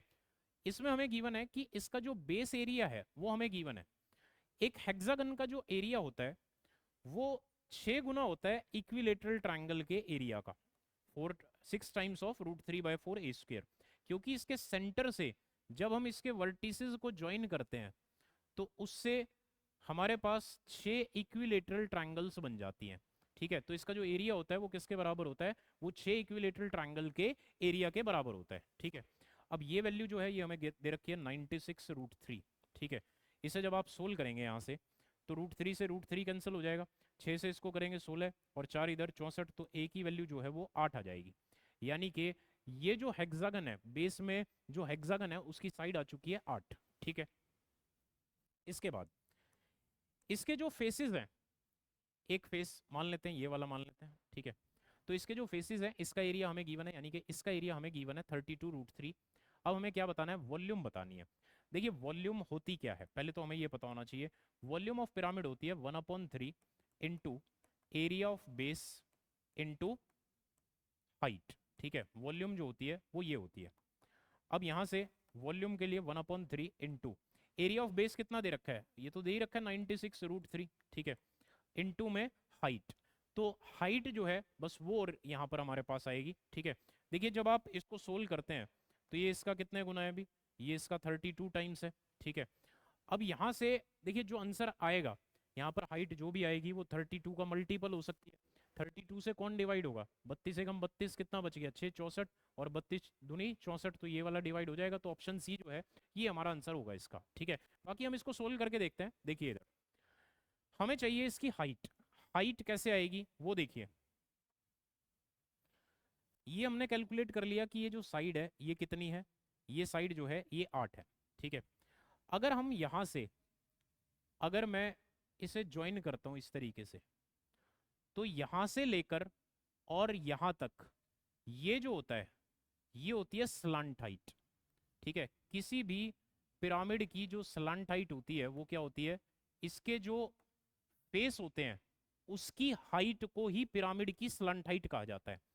तो ये जो है ये इस ट्रायंगल की तो हाइट है, लेकिन पिरामिड की स्लांट हाइट है ये। ठीक है, इसके बाद अब ये जो बेस है ये हमें पता है ये कितना है, 8 है। ठीक है, एरिया हमें इसका पता है, तो यहां से हम ये स्लांट हाइट निकाल सकते हैं। ये कैसे आएगी, देखिए इधर स्लांट हाइट, यहां पर अगर मैं इसका एरिया जो है उसे सोल्व करता हूं तो इसका एरिया क्या होगा, half of base into height, और ये किसके बराबर दे रखा है, 32√3 के बराबर दे रखा है। तो यहाँ से L जो है ये किसके बराबर आ जाएगा, ये 8√3 के बराबर आ जाएगा। तो ये जो स्लंट हाइट है ये आ चुकी है। अगर मुझे यहाँ से यहाँ तक पता चल जाए कितना है, तो देखिए जब आप यहाँ पर ये मान लीजिए हाइट है इस पिरामिड की हाइट, अगर आप इस फेस को ऐसे यहाँ पर फोल्ड करोगे तो ये जो पॉइंट है ये पॉइंट इसका यहाँ पर आकर मिलेगा, और यहाँ से लेकर और यहाँ तक ये हमारे पास स्लंट हाइट हो जाएगी। तो एक राइट एंगल ट्रायंगल बनेगी जिसका हाइपोटेन्यूज तो हो जाएगा ये स्लंट हाइट, बेस ये हो जाएगा, और परपेंडिकुलर क्या हो जाएगा, हाइट ऑफ पिरामिड। क्लियर है, तो पहले हम ये और देख लेते हैं ये क्या है। अब ये क्या है ये सुनिए, ये जो आप देख रहे हो यहाँ पर ये जो ट्रायंगल है ये भी एक इक्विलेटरल ट्रायंगल है, और इक्विलेटरल ट्रायंगल में ये क्या होती है अभी, ये हाइट होती है, और हाइट क्या होती है इक्विलेटरल ट्रायंगल की, √3/2a। ठीक है, तो ये जो वैल्यू है ये √3/2a के बराबर है, यानी कि √3/2 इंटू 8। ठीक है, इसकी वैल्यू कितनी है, 8 है, तो ये वैल्यू कितनी आ गई, ये 4√3 आ गई। ठीक है, तो आपको ये बेस भी पता है, आपको ये भी पता है, तो आप यहाँ पर जब पाइथागोरस लगाओगे तब आप हाइट कैलकुलेट कर सकते हो।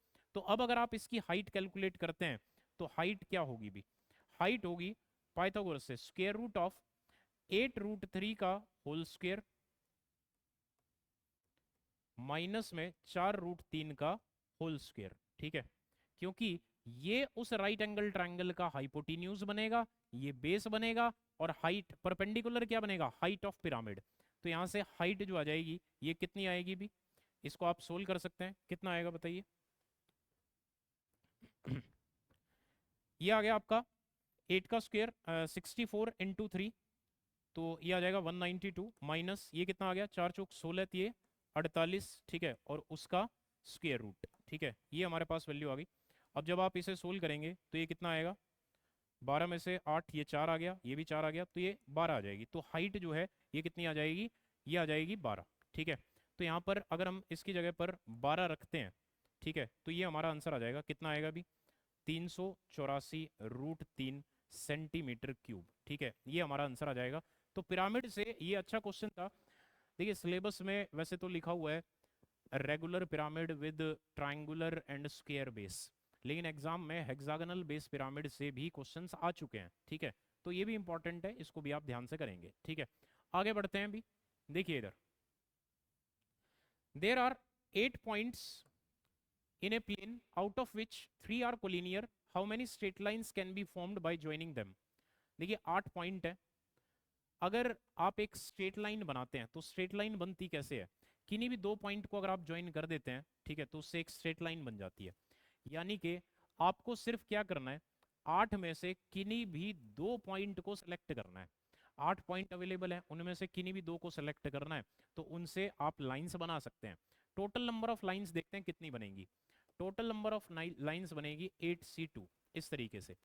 देखिए 8c2 से पहले आप इसकी वैल्यू भी याद रख लें। nc2 जो होता है ये किसके बराबर होता है? जब आप इसे सोल्व करेंगे ये होगा n factorial divide by n minus 2 factorial into 2 factorial. जब आप इसे सोल्व करोगे तो ये क्या आएगा, n into n minus one into n minus two factorial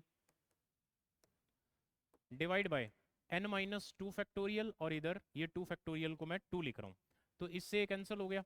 तो यहाँ से हमारे पास वैल्यू जो आ गई वो n into n minus one by two आ गई। तो ये वैल्यू आप याद रख सकते हैं कि nc2 जो होता है वो n into n minus one by two के बराबर होता है। ठीक है, ये वैल्यू आप याद भी रख सकते हैं। अब देखिए आपको अगर 8c2 कैलकुलेट करना है तो 8c2 किसके बराबर आएगा? अभी ये आएगा 8 इंटू सेवन और डिवाइड बाई टू, यानी कि 28 जो है वो स्ट्रेट लाइंस बनेंगी, 28 स्ट्रेट लाइंस बनेंगी।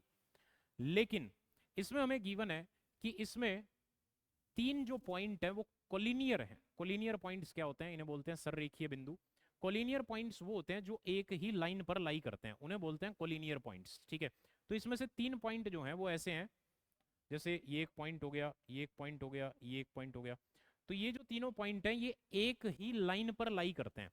तो इन तीनों से जो स्ट्रेट लाइंस हमने बना दी हैं वो इसमें इंक्लूड हो चुकी हैं, तो उनको हटाना पड़ेगा इसमें से। वो कितनी है? वो है 3c2। n into n minus one divide by two से ये कितनी आ जाएंगी? 3 आ जाएंगी। तो हमें अगर टोटल स्ट्रेट लाइंस जो है अगर हमें वो कैलकुलेट करना है तो स्ट्रेट लाइंस जो है वो कितनी बनेंगी? देखिए इधर स्ट्रेट लाइंस होंगी 28, इसमें से ये 3 घटानी पड़ेंगी, लेकिन हमें एक ऐड करनी पड़ेगी इसमें। क्यों ऐड करनी होगी? क्योंकि ये एक तो लाइन है ही, ठीक है, इससे हम एक लाइन तो कंसिडर करेंगे ही, तो यहाँ पर +1 कर देंगे तो कितना आंसर आ जाएगा? 26, ये हमारा आंसर आ जाएगा।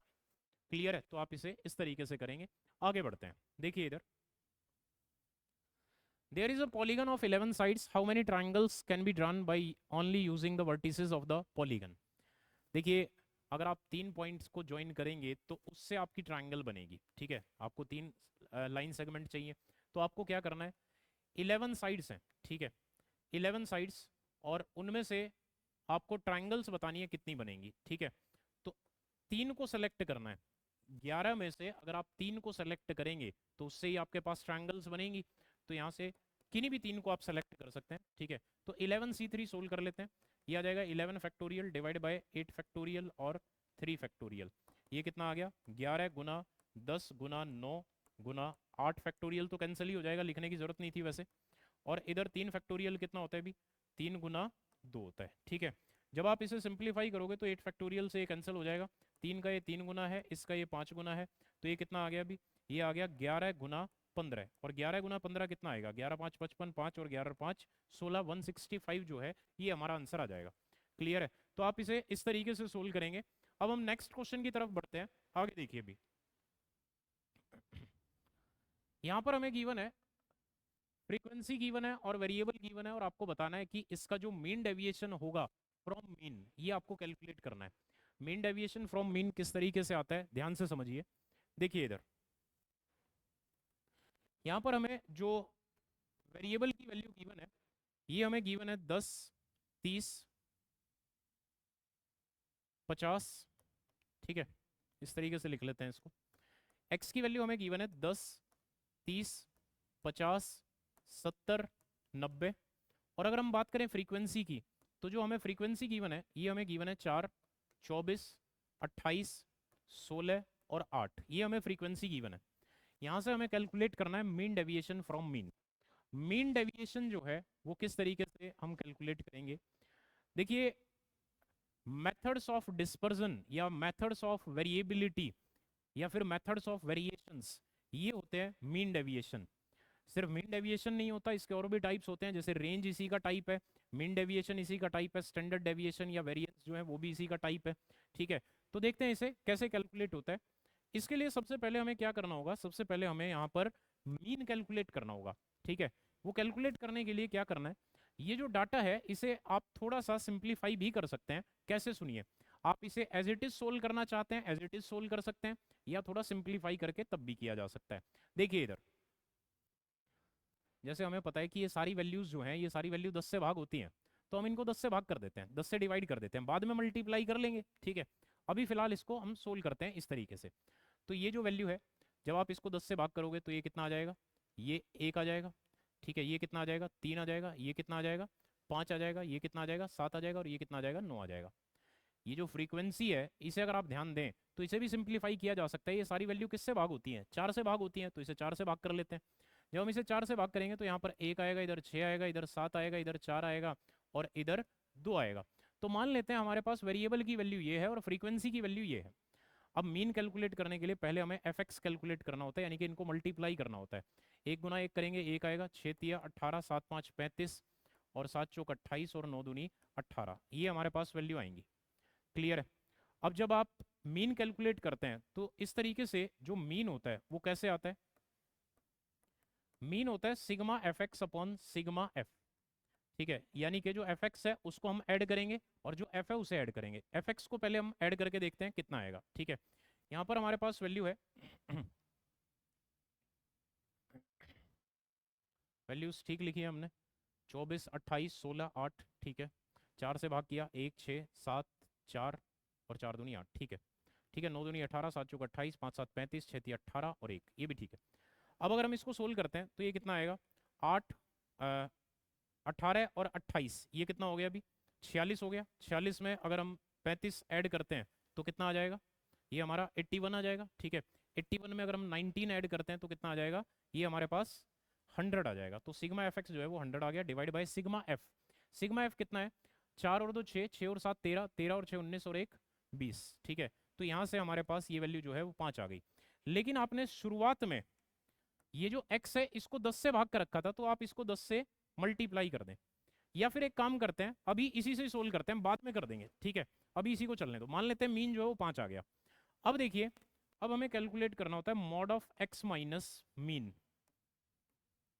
ये जब आप कैलकुलेट करेंगे तो आप डेविएशन चेक करते हैं x की, वेरिएबल की हर एक वैल्यू का मीन से, ठीक है। कैसे चेक करेंगे, मीन जो है वो 5 है, यहाँ पर x कितना है 1, तो गैप कितना आ गया 4 का। इधर 3 है तो 2 का, इधर 5 है तो 0 का, इधर 7 है तो 2 का, पॉजिटिव वैल्यू लेनी है क्योंकि हमने मोड लगा दिया, और इधर 9 है तो 4 का, ठीक है। इसके बाद हम कैलकुलेट करेंगे F of x minus mean, ये कैलकुलेट करेंगे। फ्रीक्वेंसी से मल्टीप्लाई करें इसको, 1 गुना 4 करेंगे 4 आएगा, 6 गुना 2 करेंगे 12 आएगा, 7 गुना 0 करेंगे 0 आएगा, 4 गुना 2 करेंगे 8 आएगा, 2 गुना 4 करेंगे 8 आएगा। इसके बाद जब हम मीन डेविएशन कैलकुलेट करेंगे तो मीन डेविएशन क्या होता है, ये होता है sigma F x minus mean divide by sigma F, ये होता है। जब आप इसे सोल्व करेंगे तो हमें इन सभी वैल्यूज को ऐड करना है, तो 8 और 8 16 और 4 20 और 12 32 डिवाइड बाय सिग्मा एफ कितना आया था अभी, 20 आया था, ठीक है। तो हमने इसको डिवाइड कर दिया 20 से, ये हमारे पास वैल्यू आ गई। अब यहाँ पर शुरुआत में हमने 10 से भाग कर लिया था, ठीक है। तो इसको अब आप 10 गुना कर दो, जब आप इसे सोल्व कर दोगे तो ये आपका आंसर आ जाएगा 16। ये आपका मीन डेविएशन आ चुका है। ये ध्यान रखना, फ्रीक्वेंसी में भी आपने डिवाइड किया था, इसको बाद में आपको कुछ चेंज नहीं करना है। अगर वेरिएबल में आपने किसी वैल्यू से भाग करा है तो बाद में हम उससे मल्टीप्लाई कर देंगे। ये हमने शुरुआत में इसीलिए किया था सिर्फ ताकि हम कैलकुलेशन को थोड़ा इजी बना सकें, ठीक है, सिर्फ इसलिए। आगे बढ़ते हैं, देखिए इधर Karl Pearson's measure of skewness is defined as, देखिए कार्ल पियर्सन्स स्क्यूनेस जो होती है इसका जो कॉफिशिएंट है, इसके लिए जो हमारे पास फॉर्मूला होता है वो होता है mean minus mode divide by standard deviation. ये कब होता है, if mode is well defined. Well defined का मतलब है जब आपको मोड पता है कि भी कौन सा है, ठीक है, वेल डिफाइंड, ठीक है। लेकिन यही जो वैल्यू होती है ये क्या होती है, 3 इंटू मीन माइनस मीडियन, इसके बराबर होती है। और ये कब होती है अभी, ठीक है, upon standard deviation if mode is not well defined. अगर ये वेल डिफाइंड नहीं है तो तब आप इसे इस तरीके से करेंगे, ठीक है। वेल डिफाइंड ना होने का मतलब है, जैसे वेल डिफाइंड को हम ऐसे कह सकते हैं, जैसे मान लीजिए हमें एक गिवन है, कोई डाटा गिवन है 1 3 3 3 2, तो इसमें वेल डिफाइंड है, इसमें आपको पता है कि इसका मोड 3 है, ठीक है। लेकिन अगर मान लीजिए यहाँ पर हम देखें नॉट वेल डिफाइंड, मान लो आपको दे रखा है 1 3 3 2 2, तो इसमें हमें क्लियर नहीं है कि भी मोड क्या है, ठीक है। जैसे इसमें जो डाटा है, इसमें 3 भी 2 बार आ गया, 2 भी 2 बार आ गया, तो इसमें हमें क्लियर नहीं है, वेल डिफाइंड नहीं है, ठीक है। तो यहाँ पर जो फॉर्मूला लगेगा वो ये वाला लगेगा। आगे बढ़ते हैं, नेक्स्ट क्वेश्चन देखते हैं अभी। इसमें हमें गिवन है a median of length 20√3 centimetre divides the right angle in 2:1, then find the area of triangle, ठीक है। एरिया ऑफ ट्राइंगल जो है वो हमें कैलकुलेट करना है, ठीक है। तो देखिए इधर हमारे पास ये एक राइट एंगल ट्राइंगल है,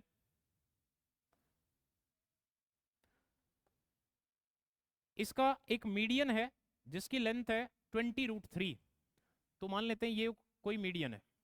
मीडियन क्या होता है भी? मीडियन जो है किसी भी वर्टेक्स से ड्रॉ की गई वो लाइन सेगमेंट जो अपोजिट साइड को दो इक्वल पार्ट्स में, दो बराबर भागों में बांट दे, उसे हम क्या बोलते हैं? मीडियन बोलते हैं, माध्यिका बोलते हैं। इसका मतलब यहां से जब आपने ये लाइन ड्रॉ की तो ये इस साइड को और इसको बाइसेक्ट करेगी, इक्वल पार्ट्स में डिवाइड करेगी। राइट एंगल ट्राइंगल के केस में, एक समकोण त्रिभुज के केस में, हम ये जानते हैं कि ये जो मिड पॉइंट होता है ये सरकम सेंटर भी होता है।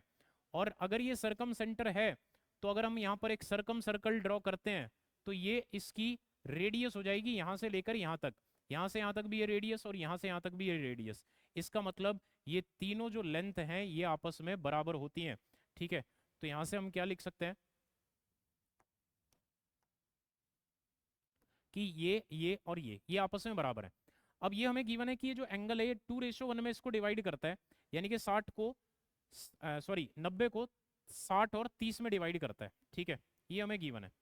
और ये जो लेंथ है इसकी लेंथ हमें गिवन है, वो क्या गिवन है भी? ये हमें गिवन है 20√3, ये भी हमें गिवन है 20√3, ठीक है। और ये भी हमें गिवन है 20√3, ठीक है। ये हमारे पास वैल्यू है। अब यहाँ से हमें एरिया कैलकुलेट करना है। एरिया हम कैसे कैलकुलेट कर सकते हैं वो सुनिए ध्यान से। देखिए इधर यहाँ पर ये जो ट्राइंगल है, इस ट्राइंगल में ये साइड और ये साइड बराबर है। अगर दो साइड बराबर हैं तो उनके अपोजिट एंगल भी बराबर होंगे। तो इधर इसके अपोजिट है 60 डिग्री, तो इसके अपोजिट ये भी क्या होगा? ये भी 60 डिग्री होगा।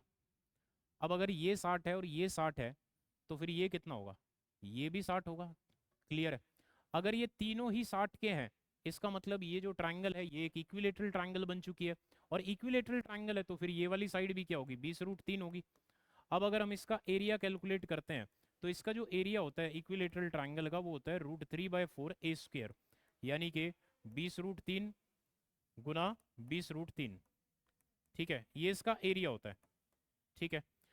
अब इसका एरिया जो है वो तो ये आ जाएगा, लेकिन अगर हम इसका भी एरिया साथ में ऐड करते हैं तो हमें पता है कि एक जो मीडियन होता है वो ट्राइंगल को इक्वल एरियाज वाले दो पार्ट में डिवाइड कर देता है। तो अगर हमें इसका एरिया पता चल गया तो अगर हम इसी का 2 गुना कर देंगे तो हमारे पास कंप्लीट एरिया आ जाएगा। तो हमने इसको कर दिया डबल, ठीक है। ये हमारे पास वैल्यू आएगी। तो क्या आएगी देखते हैं भी इधर। ये आ गया यहाँ से 20 × 20 400, 400 को आप 4 से भाग करेंगे तो 100 आएगा। 100 गुना 2, 200 गुना 3, यानी कि 600√3, ये हमारा आंसर आ जाएगा। क्लियर है?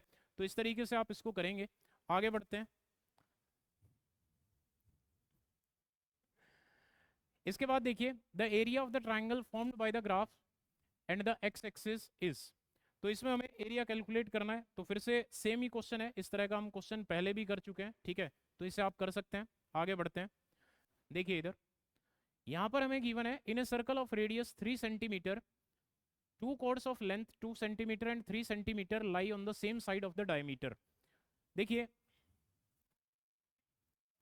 ये हमारे पास एक सर्कल है, इसमें मान लेते हैं ये सेंटर हो गया अभी, और डायमीटर के एक ही तरफ हमारे पास ये है। तो एक हमारे पास ये हो गया मान लीजिए, और एक ये हो गया। अब हमें क्या बताना है? What is the perpendicular distance between the two chords. इन दोनों कोड्स के बीच का जो डिस्टेंस है वो हमें कैलकुलेट करना है। तो कैसे होगा इधर देखें भी, यहां से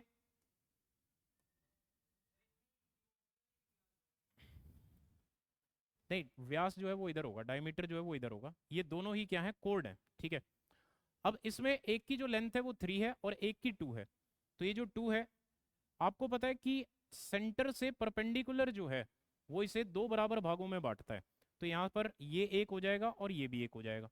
ऐसे ही ये जो 3 है ये भी दो बराबर भागों में बटेगा, तो ये भी 3/2 हो जाएगा और ये भी 3/2 हो जाएगा, ठीक है।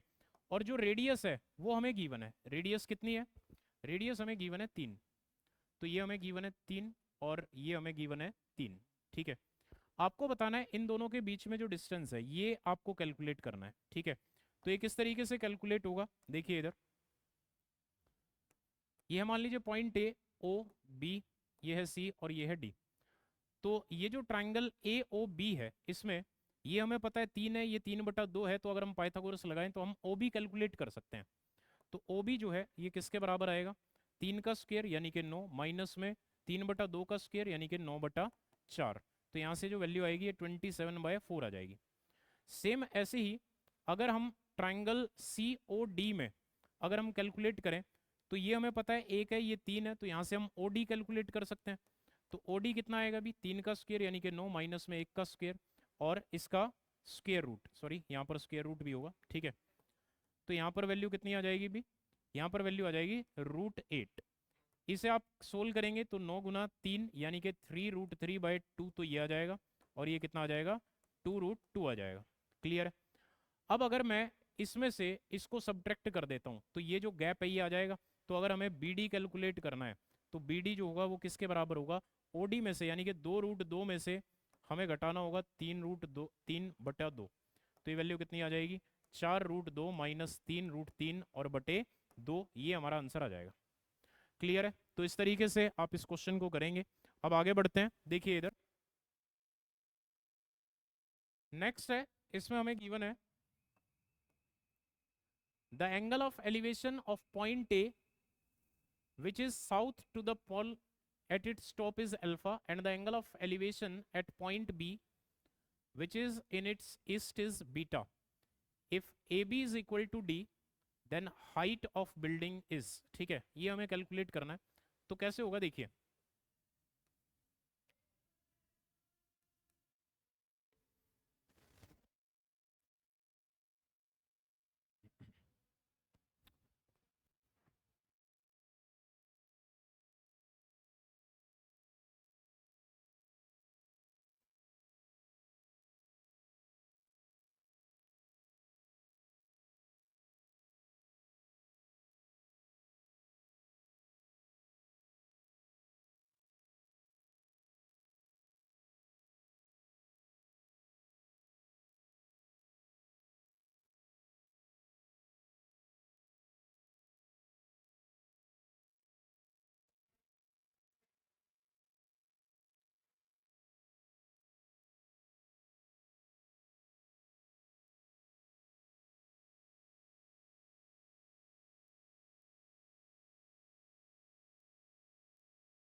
चलिए देखिए, तो इसमें हमें गिवन है the angle of elevation of point A which is south to the pole, इधर मान लेते हैं ईस्ट, इधर मान लेते हैं वेस्ट, इधर मान लेते हैं नॉर्थ, इधर मान लेते हैं साउथ, ठीक है। अब ये हमें सोल्व करना है, तो कैसे होगा देखिए, the angle of elevation of point A which is south to the pole at its top is alpha. तो मान लेते हैं यहाँ पर कोई पोल है, ठीक है, ये मान लीजिए यहाँ पर कोई पोल है इस तरीके से। अब इसमें इसके साउथ में कोई पॉइंट है ए, मान लेते हैं यहाँ पर है पॉइंट ए, ठीक है, eight its top is alpha. ये जो पोल है इस पोल को मैं इस तरीके से शो कर लेता हूँ, ठीक है।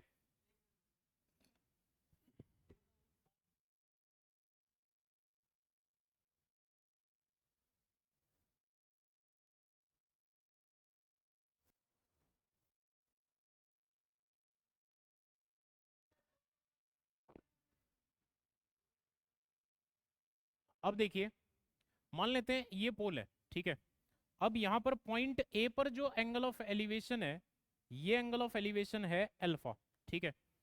और जो पॉइंट बी है वो किधर है, which is in its east, तो यहाँ पर है, मान लेते हैं ये है, मान लीजिए पॉइंट बी।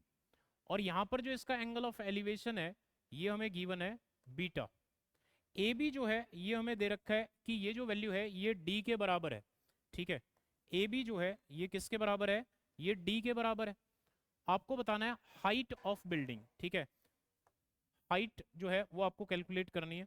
तो इसकी जो हाइट है वो किस तरीके से आएगी वो देखिए। इसकी जो हाइट है वो ये है, ठीक है। ये मान लेते हैं पॉइंट ओ है, ये मान लेते हैं पॉइंट सी है, ठीक है। देखिए ये मैंने इस तरीके से बनाया है, लेकिन एक्चुअल में ये कैसे होगा, ये इस तरीके से होगा। ये जो पोल है ये ऐसे होगा, यहाँ से ये एंगल अल्फा बनेगा और इधर से ये एंगल जो है ये बीटा बनेगा, ठीक है। लेकिन हम इसको इस तरीके से शो नहीं कर पा रहे थे, तो इसलिए मैंने इसको इधर बना लिया, ठीक है। अब देखिए, अब अगर हम इसको सोल्व करें तो कैसे सोल्व होगा। सबसे पहले ये जो ट्राइंगल है ओ ए सी, ये वाली जो ट्राइंगल है, अगर आप इसको सोल्व करते हैं तो इससे आप क्या लिख सकते हैं, इससे आप लिख सकते हैं, अगर मान लीजिए साइन अल्फा आप अप्लाई करते हैं या कोट अल्फा अगर आप अप्लाई करते हैं, तो ये बेस हो गया, ये परपेंडिकुलर हो गया।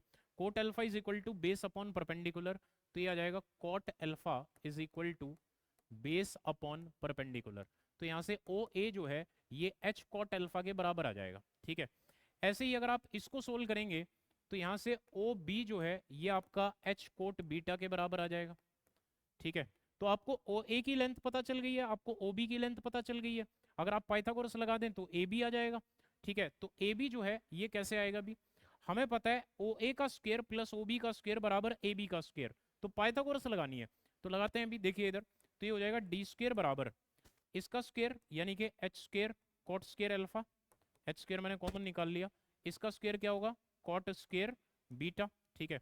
और हमें एच की वैल्यू कैलकुलेट करनी है यहाँ से, तो एच जो है ये किसके बराबर आ जाएगा, ये आ जाएगा D upon square root of cot square alpha plus cot square beta, ठीक है। ये हमारा इसके बराबर आएगा, तो हम इसे इस तरीके से सोल्व करेंगे। क्लियर है। देखिए थोड़ा सा कॉम्प्लिकेटेड क्वेश्चन जरूर था, लेकिन अभी जो माहौल चला हुआ है तो इस तरह के क्वेश्चन भी आ सकते हैं, ठीक है। आगे बढ़ते हैं। इसके बाद हमें गिवन है 7 sine square theta plus 4 cos square theta बराबर 5। थीटा जो है वो फर्स्ट क्वाड्रेंट में है, इसे आप कैसे सोल्व कर सकते हैं, आप इसको लिख सकते हैं 3 sine square theta plus 4 sine square theta, और 4 कोस स्क्वायर थीटा में से 4 कॉमन आ जाएगा, बाकी यही रह जाएगा। तो यहाँ से साइन थीटा जो है ये हमारा 1/√3 के बराबर आ गया, ये परपेंडिकुलर हो जाएगा और ये हाइपोटेन्यूज। अगर आप पाइथागोरस यहाँ से अप्लाई करोगे तो जो बेस है वो इसका स्क्वायर माइनस इसका स्क्वायर और स्क्वायर रूट, यानी कि ये हमारा √2 के बराबर आ जाएगा। क्लियर है। अब हमारे पास परपेंडिकुलर भी है, हाइपोटेन्यूज भी है, बेस भी है, हमारे पास सारी वैल्यूज हैं, ठीक है। अब हमें क्या कैलकुलेट करना है, ये कैलकुलेट करना है, तो इसमें रख देते हैं भी। तो ये क्या आएगा √3 गुना, देखिए सीकेंड थीटा क्या होता है, हाइपोटेन्यूज अपॉन बेस होता है, हाइपोटेन्यूज अपॉन बेस अगर आप करेंगे तो ये √3/√2 आ जाएगा। टेन थीटा क्या होता है, परपेंडिकुलर अपॉन बेस होता है, तो 1/√2 आ जाएगा, divide by √3 into cot theta. Cot theta क्या होता है अभी, कॉट थीटा होता है बेस अपॉन परपेंडिकुलर, ठीक है। बेस कितना है √2 और परपेंडिकुलर कितना है 3, सॉरी 1, तो ये आपका √2 आ जाएगा। और माइनस में √3 इंटू कॉस थीटा क्या होता है, कॉस थीटा होता है आपका बेस अपॉन हाइपोटेन्यूज, और बेस क्या है √2 अपॉन हाइपोटेन्यूज कितना है अभी √3, ठीक है।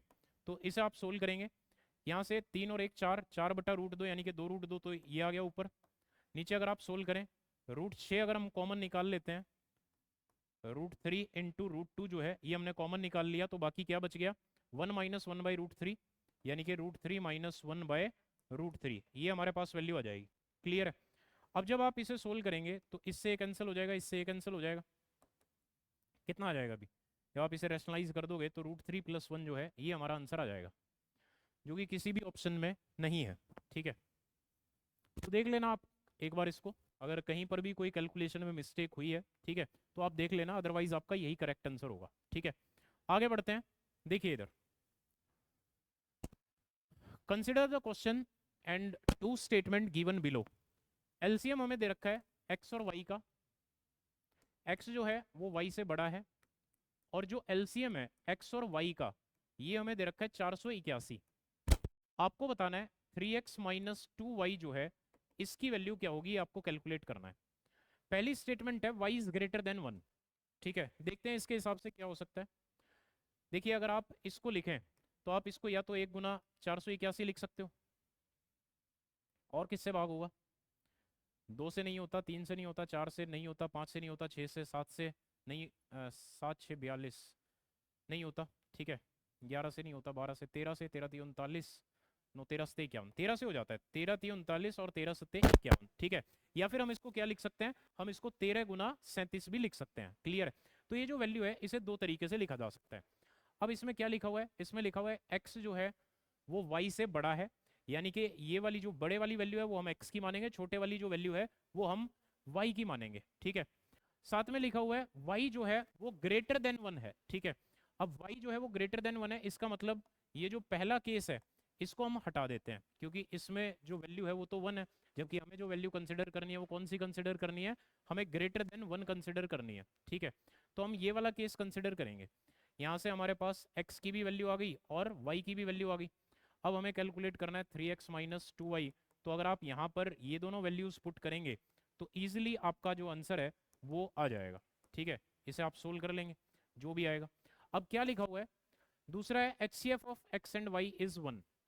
अगर x और y का HCF जो है वो 1 है, एक स्टेटमेंट हमें ये गिवन है, आपको बताना है, क्वेश्चन है इसमें statement 1 alone is sufficient to answer the question. बिल्कुल सही है, अभी पहली स्टेटमेंट से ही हम इसका आंसर निकाल चुके हैं, तो इसका जो फर्स्ट ऑप्शन है यही हमारा करेक्ट आंसर हो जाएगा। स्टेटमेंट 1 जो है वो सफिशिएंट है इस क्वेश्चन का आंसर देने के लिए। क्लियर है, आगे बढ़ते हैं। इसमें हमें गिवन है, ये हमें ईयर वाइज पॉपुलेशन गिवन है, इसमें आपको बताना है which of the following year has the highest rate of increase. मतलब इसमें आपको ये बताना है कि कौन से साल में सबसे ज्यादा इंक्रीमेंट हुआ है, ये आपको बताना है। चेक करते हैं, 2019 का देखते हैं।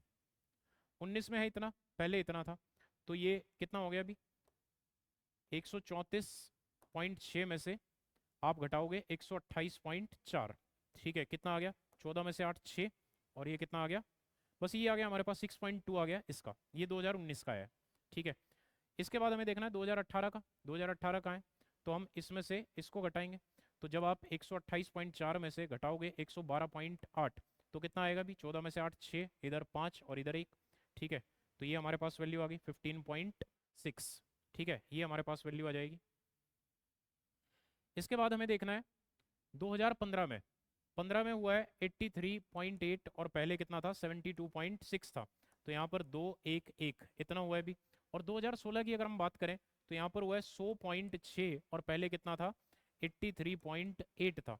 तो अगर आप इसको सोल्व करें, 16 में से 8 ये 8 आ जाएगा, 9 में से 3 ये 6 आ जाएगा, और 9 में से 8 ये 1 आ जाएगा, ये 16.8 आ जाएगा। क्लियर है, अब इसमें बताना है कि किस में सबसे ज्यादा इंक्रीज हुआ है, तो 16.8 सबसे ज्यादा है, तो 2016 जो है ये हमारा आंसर आ जाएगा।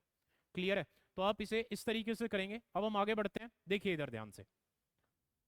नेक्स्ट है, in an election between two candidates 42% इसे मिले हैं, क्यू जो है इतने वोटों से जीत गया है, 20% ने वोट नहीं डाले, 10% जो है वो इनवैलिड है। टोटल वोट बताने हैं, मान लेते हैं टोटल वोट ये है, इनमें से 20% ने वोट नहीं डाले तो 80 ने वोट डाले हैं, जिन्होंने वोट डाले उसमें से 10% इनवैलिड है तो 90% वैलिड है, और पी जो है उसे 42% मिला है वैलिड वोट्स का। अगर पी को 42% मिला है तो फिर क्यू को कितना मिला होगा, क्यू को 58% मिला होगा, इसका मतलब उसे 16% वोट ज्यादा मिले हैं, यानी कि इसे 16% वोट ज्यादा मिले हैं। और ये कितनी वोटों से जीता है, ये 45,360 वोटों से जीता है। तो इसे आप सोल्व कर दें, यहाँ से आपका आंसर आ जाएगा, कितना आएगा 393750। जब आप इसे सिंप्लीफाई करेंगे तो ये आपका आंसर आ जाएगा। क्लियर है, आगे बढ़ते हैं। भी इलेक्शन का देखिए इंपॉर्टेंट टाइप है, आ सकता है क्वेश्चन, आगे बढ़ते हैं। इसके बाद है एक ट्रेन है जो कि मेरठ से 5 बजे चलती है और ये दिल्ली पहुंच जाती है 9 बजे। एक दूसरी है जो कि 7 बजे जो है दिल्ली से चलती है और ये 10:30 बजे मेरठ पहुंचती है। किस समय ये एक दूसरे से मिलेंगी, तो देखिए इधर जो दिल्ली से गई है उसने 5 से 9 4 घंटे लिए हैं, और जो सॉरी, जो मेरठ से गई है, जो मेरठ से गई है उसने लिए हैं 4 घंटे, और जो दिल्ली से गई है उसने लिए हैं 3.5 घंटे, यानी कि 7/2। एलसीएम ले लेते हैं, 28 मान लेते हैं डिस्टेंस, इसको इससे भाग करेंगे तो 7 किलोमीटर पर आवर, ठीक है, और इधर इसको इससे भाग करेंगे तो 8 किलोमीटर पर आवर। अगर हम यहाँ से रिलेटिव स्पीड देखें तो कितनी आ जाएगी, 15 किलोमीटर पर आवर, ये हमारे पास रिलेटिव स्पीड आ जाएगी। क्लियर है? अब देखिए हमें क्या करना है, देखिए एक जो ट्रेन है वो 5 बजे चली है और दूसरी जो है वो 7 बजे चली है, यानी कि 5 से 7 वो जो 2 घंटे हैं, उस 2 घंटे में कोई भी रिलेटिव स्पीड यूज नहीं होगी। तो उस 2 घंटे तक सिर्फ उस ट्रेन को चलाना है जो मेरठ से दिल्ली गई थी। उसकी स्पीड कितनी है, 7। 2 घंटे में, 1 घंटे में अगर 7 तो 2 घंटे में 14 किलोमीटर। तो 14 किलोमीटर इसने कवर कर लिया 2 घंटे में, कितना रह गया, 14 रह गया। अब ये जो रह गया इसे कवर कराना है इस स्पीड से, रिलेटिव स्पीड से, तो 14/15 घंटे इतना टाइम लग जाएगा। अगर आप इसे कन्वर्ट करते हैं मिनट्स में तो मल्टीप्लाई बाय 60 कर देते हैं, तो 15 चौक 60, 14 चौक 56, तो 56 मिनट आ जाएंगी यहाँ पर। और ये जो टाइम आया 56 मिनट का, ये कब आया है, ये 7 बजे के बाद आया है। तो अगर आप 7 बजे में 56 मिनट जो है वो ऐड कर देते हैं तो जो टाइम होगा वो 7:56 होगा, और ये हमारा आंसर आ जाएगा। क्लियर है? भी आगे बढ़ते हैं, देखिए इसके बाद है आयरन जो है वो 9 टाइम्स हैवियर है देन कॉपर, और जिंक जो है, इधर है आयरन, इधर है जिंक, ये 9 गुना भारी है, ये 23 गुना भारी है, और जो मिक्सचर है वो 13 गुना भारी है। तो सोल्व कर देते हैं, ये कितना आ जाएगा, 10 आ जाएगा, ये कितना आ जाएगा, 4, यानी कि 5:2 में हमें इन्हें मिक्स करना होगा, ये हमारा आंसर आ जाएगा। तो सिंपल क्वेश्चन है, आप इजीली कर सकते हैं। आगे बढ़ते हैं। Price of a pen is reduced by 20% and now Kamal can purchase one more pen for ₹400। देखिए क्वेश्चन क्या है कि अगर प्राइस 20% कम हो जाता है तो वो 400 रुपए में एक पेन और ज्यादा खरीद पाता है। इसका मतलब क्या है, स्टेटमेंट को समझते हैं पहले, क्वेश्चन करने के बहुत सारे मेथड्स हैं। स्टेटमेंट क्या है वो समझिए। स्टेटमेंट ये है कि ये 400 रुपए लेकर जाता था, जितने भी ये पेन खरीद सकता था उतने ये खरीद लेता था। अब जब ये 400 रुपए लेकर गया तो इसने 400 रुपए दिए दुकानदार को, लेकिन दुकानदार ने कहा कि भी प्राइस जो है वो कम हो चुका है, 20% कम हो चुका है, तो आपने जो सामान लेना था वो आपने ले तो लिया, लेकिन आपके कुछ पैसे बच गए मेरे पास, तो या तो ये पैसे ले लो अपने वापस, या फिर इनके बदले भी कुछ सामान ले लो। तो पैसे कितने बचे हैं, प्राइस क्योंकि 20% कम हो चुका था, इसका मतलब 20% पैसे उसके बच गए, यानी कि 400 का 20%, 400 का 20% अगर हम करेंगे तो कितना आएगा, 80 आएगा, यानी कि 80 रुपए उसके बचे हुए हैं। तो दुकानदार ने उसको ये कहा होगा कि भी या तो आप ये 80 रुपए वापस ले लो या फिर इसका कुछ सामान ले लो। तो उसने कहा ठीक है, इसका भी मुझे सामान ही दे दो। तो उसने क्या किया, उसने एक पेन और दे दिया उसको 80 रुपए में। ठीक है, अब आपको क्या बताना है, आपको बताना है रिड्यूस्ड प्राइस क्या है। तो रिड्यूस्ड प्राइस यही है, एक पेन जो है 80 रुपए का दिया है उसने, तो ये रिड्यूस्ड प्राइस है। ठीक है, हमें क्या करना है, फर्स्ट मेथड अगर हम इसका देखें तो हमें क्या करना है, 400 का 20% कैलकुलेट कर लेना है, कितना आ गया, 80 रुपए आ गया। इस 80 रुपए को उसने ना देकर इसके बदले एक पेन दे दिया, इसका मतलब एक पेन जो है वो 80 रुपए का है। तो जो रिड्यूस्ड प्राइस है वो कितना आ चुका है, वो आ चुका है 80 रुपए। ठीक है, ये हमारे पास आ चुका है। अब क्या पूछा है, आपको बताना है कि पहले वो कितने पेन खरीद सकता था। देखो अगर घटा हुआ मूल्य जो है वो 80 है और 20% की रिडक्शन हुई है, तो ओरिजिनल प्राइस 100 था और 400 रुपए थे। तो यहाँ से अगर ओरिजिनल प्राइस जो है अगर वो 100 था और ये 400 रुपए लेकर जाता था, तो 400/100 कितने खरीद सकता था, पहले 4 पेन खरीद सकता था। तो 80 और 4, ये हमारा आंसर आ जाएगा। क्लियर है? इस तरीके से आप इस क्वेश्चन को सोल्व कर सकते हैं। या फिर इसका अगर हम एक और मेथड देखें, एक और तरीके से आप इसको कर सकते हैं, वो देख लीजिए। तो इसका जो सेकंड मेथड होगा वो क्या होगा, अभी वो सुनिए। सेकंड मेथड है कि प्राइस जो है वो 20% कम हो गया, 20% की रिडक्शन हुई। 20% को हम 1/5 लिख सकते हैं। इसका मतलब है कि जो प्राइस है अगर वो पहले 5 था तो बाद में वो 4 हो चुका है, एक की कमी हो चुकी है उसमें। ठीक है, यहाँ पर मैं लिख रहा हूँ एक्सपेंडिचर, कितने रुपए लेकर गया, अभी 400 रुपए लेकर पहुंचा है हर बार, दोनों ही कंडीशन में। और यहाँ पर मैं लिख रहा हूँ कंजम्पशन। कंजम्पशन की अगर हम बात करें तो यहाँ पर 400 रुपए में 5 रुपए के हिसाब से कितने खरीद लेता, 80, यहाँ पर 100, तो कितने ज्यादा खरीद पा रहा है, 20। लेकिन हमें क्वेश्चन में कितने गिवन है, हमें क्वेश्चन में गिवन है कि वो 1 पेन ज्यादा खरीद पा रहा है, इसका मतलब डिवाइड बाई 20। तो ये जब 20 से भाग करोगे तो ये 4 आ जाएगा, ये जब 20 से भाग करोगे तो ये 5 आ जाएगा। अब आपसे ये पूछा है कि पहले कितने खरीद सकता था, तो पहले 4 पेन खरीद सकता था, एक तो आंसर आ गया ये। और आप एक आपसे पूछा है कि अब उसका प्राइस बताओ क्या है, तो अब का प्राइस क्या है भी वो अगर आपको कैलकुलेट करना है तो कैसे आएगा। 400 रुपये में 5 पेन खरीद रहा है, तो अब का जो प्राइस है वो कितना है, वो है 400/5, यानी कि 80 रुपये। ठीक है, तो ये हमारे दोनों आंसर जो है वो आ चुके हैं। ठीक है, इस तरीके से आप इसको कर सकते हैं। या फिर एक और तरीका अगर आप इसका देखें, इंपॉर्टेंट क्वेश्चन है, तो देखिए इधर सभी, एक और तरीके से देखते हैं कैसे कर सकते हैं भी, ध्यान दें। आप इसे ऐसे भी कर सकते हैं, अगर हम इसके थर्ड मेथड की बात करें, इसमें मैं डायरेक्ट एक फॉर्मूला बताता हूँ, वो आप रट दो, डायरेक्ट आंसर आ जाएगा। कैसे, अगर आपको ओरिजिनल प्राइस कैलकुलेट करना है, सॉरी रिड्यूस्ड प्राइस कैलकुलेट करना है, तो क्या करेंगे, 20% की जो रिडक्शन हुई है या कमी या बढ़ोतरी जो भी हुई है उसको लिखो, डिवाइड कर दो जितने ये कम या ज्यादा खरीद पा रहा है एक पेन, मल्टीप्लाई कर दो अमाउंट से, 400 रुपये लेकर गया है, और डिवाइड कर दो हमेशा 100 से। यहाँ पर 100 जो है ये फिक्स है इसमें। ठीक है, जब आप इसे सोल्व करोगे तो आपका आंसर आ जाएगा 82 रुपये, ये आपका रिड्यूस्ड प्राइस आ चुका है। और अगर आपको ओरिजिनल प्राइस कैलकुलेट करना है तो आप सेम लिखोगे 20/1 गुना 400, बस एक चेंज होगा, अगर रिडक्शन हुई है तो यहाँ 100 - 20 आएगा, और अगर इंक्रीमेंट हुआ है तो 100 + 20 आएगा, तो यहाँ पर 80 आ जाएगा, और जब आप इसको सोल्व करोगे तो ये आ जाएगा 100 रुपये। ठीक है, तो इसे आप इस तरीके से भी कर सकते हैं। ठीक है, आगे बढ़ते हैं। देखिए इधर आपको बताना है इधर क्या आएगा, तो इसको 11 1/9%, 1/9 इंटू 819 प्लस ये कितना है 55%। ठीक है, और इंटू 400, तो ये वैल्यू हमारे पास कितनी आ गई, 91 आ गई, ये वैल्यू कितनी आ गई 220 आ गई, तो इसे जब आप ऐड करोगे तो कितना आ जाएगा 311 आ जाएगा, ये हमारा आंसर होगा। ठीक है, आगे बढ़ते हैं। देखिए इधर 3 ईयर CISI का डिफरेंस जो है और 2 ईयर CISI का जो डिफरेंस है उसकी रेशो 10 और 3 दे रखी है, आपको बताना है रेट, तो कैसे होगा। देखिए आप बस इस रेशो को भाग कर दो इससे, 10 को 3 से भाग करोगे रिमाइंडर कितना आएगा, 1 आएगा, उसको फिर से 3 से भाग कर दो और गुना 100 कर दो, तो आपका आंसर आ चुका है, ये आपका आ जाएगा 33 1/3%। इस तरीके से आप इसे डायरेक्ट कर सकते हैं। ठीक है, वैसे अगर हम इसको थोड़ा सा ग्राफ से समझें तो कैसे करते हैं, देखिए जैसे अगर हम 3 साल का ग्राफ बनाएं, ये हम मेथड 1 मान लेते हैं। ठीक है, अगर हम मेथड 2 देखें इसका, तो 3 साल के ग्राफ में ये तीनों वैल्यू सेम होती हैं, ये तीनों वैल्यू सेम होती हैं, और ये अलग होती है। 2 साल का यहाँ तक होता है, तो अगर हम सिर्फ 3 साल का CISI का डिफरेंस देखें तो ये है, और अगर 2 साल का CISI का डिफरेंस देखें तो ये है।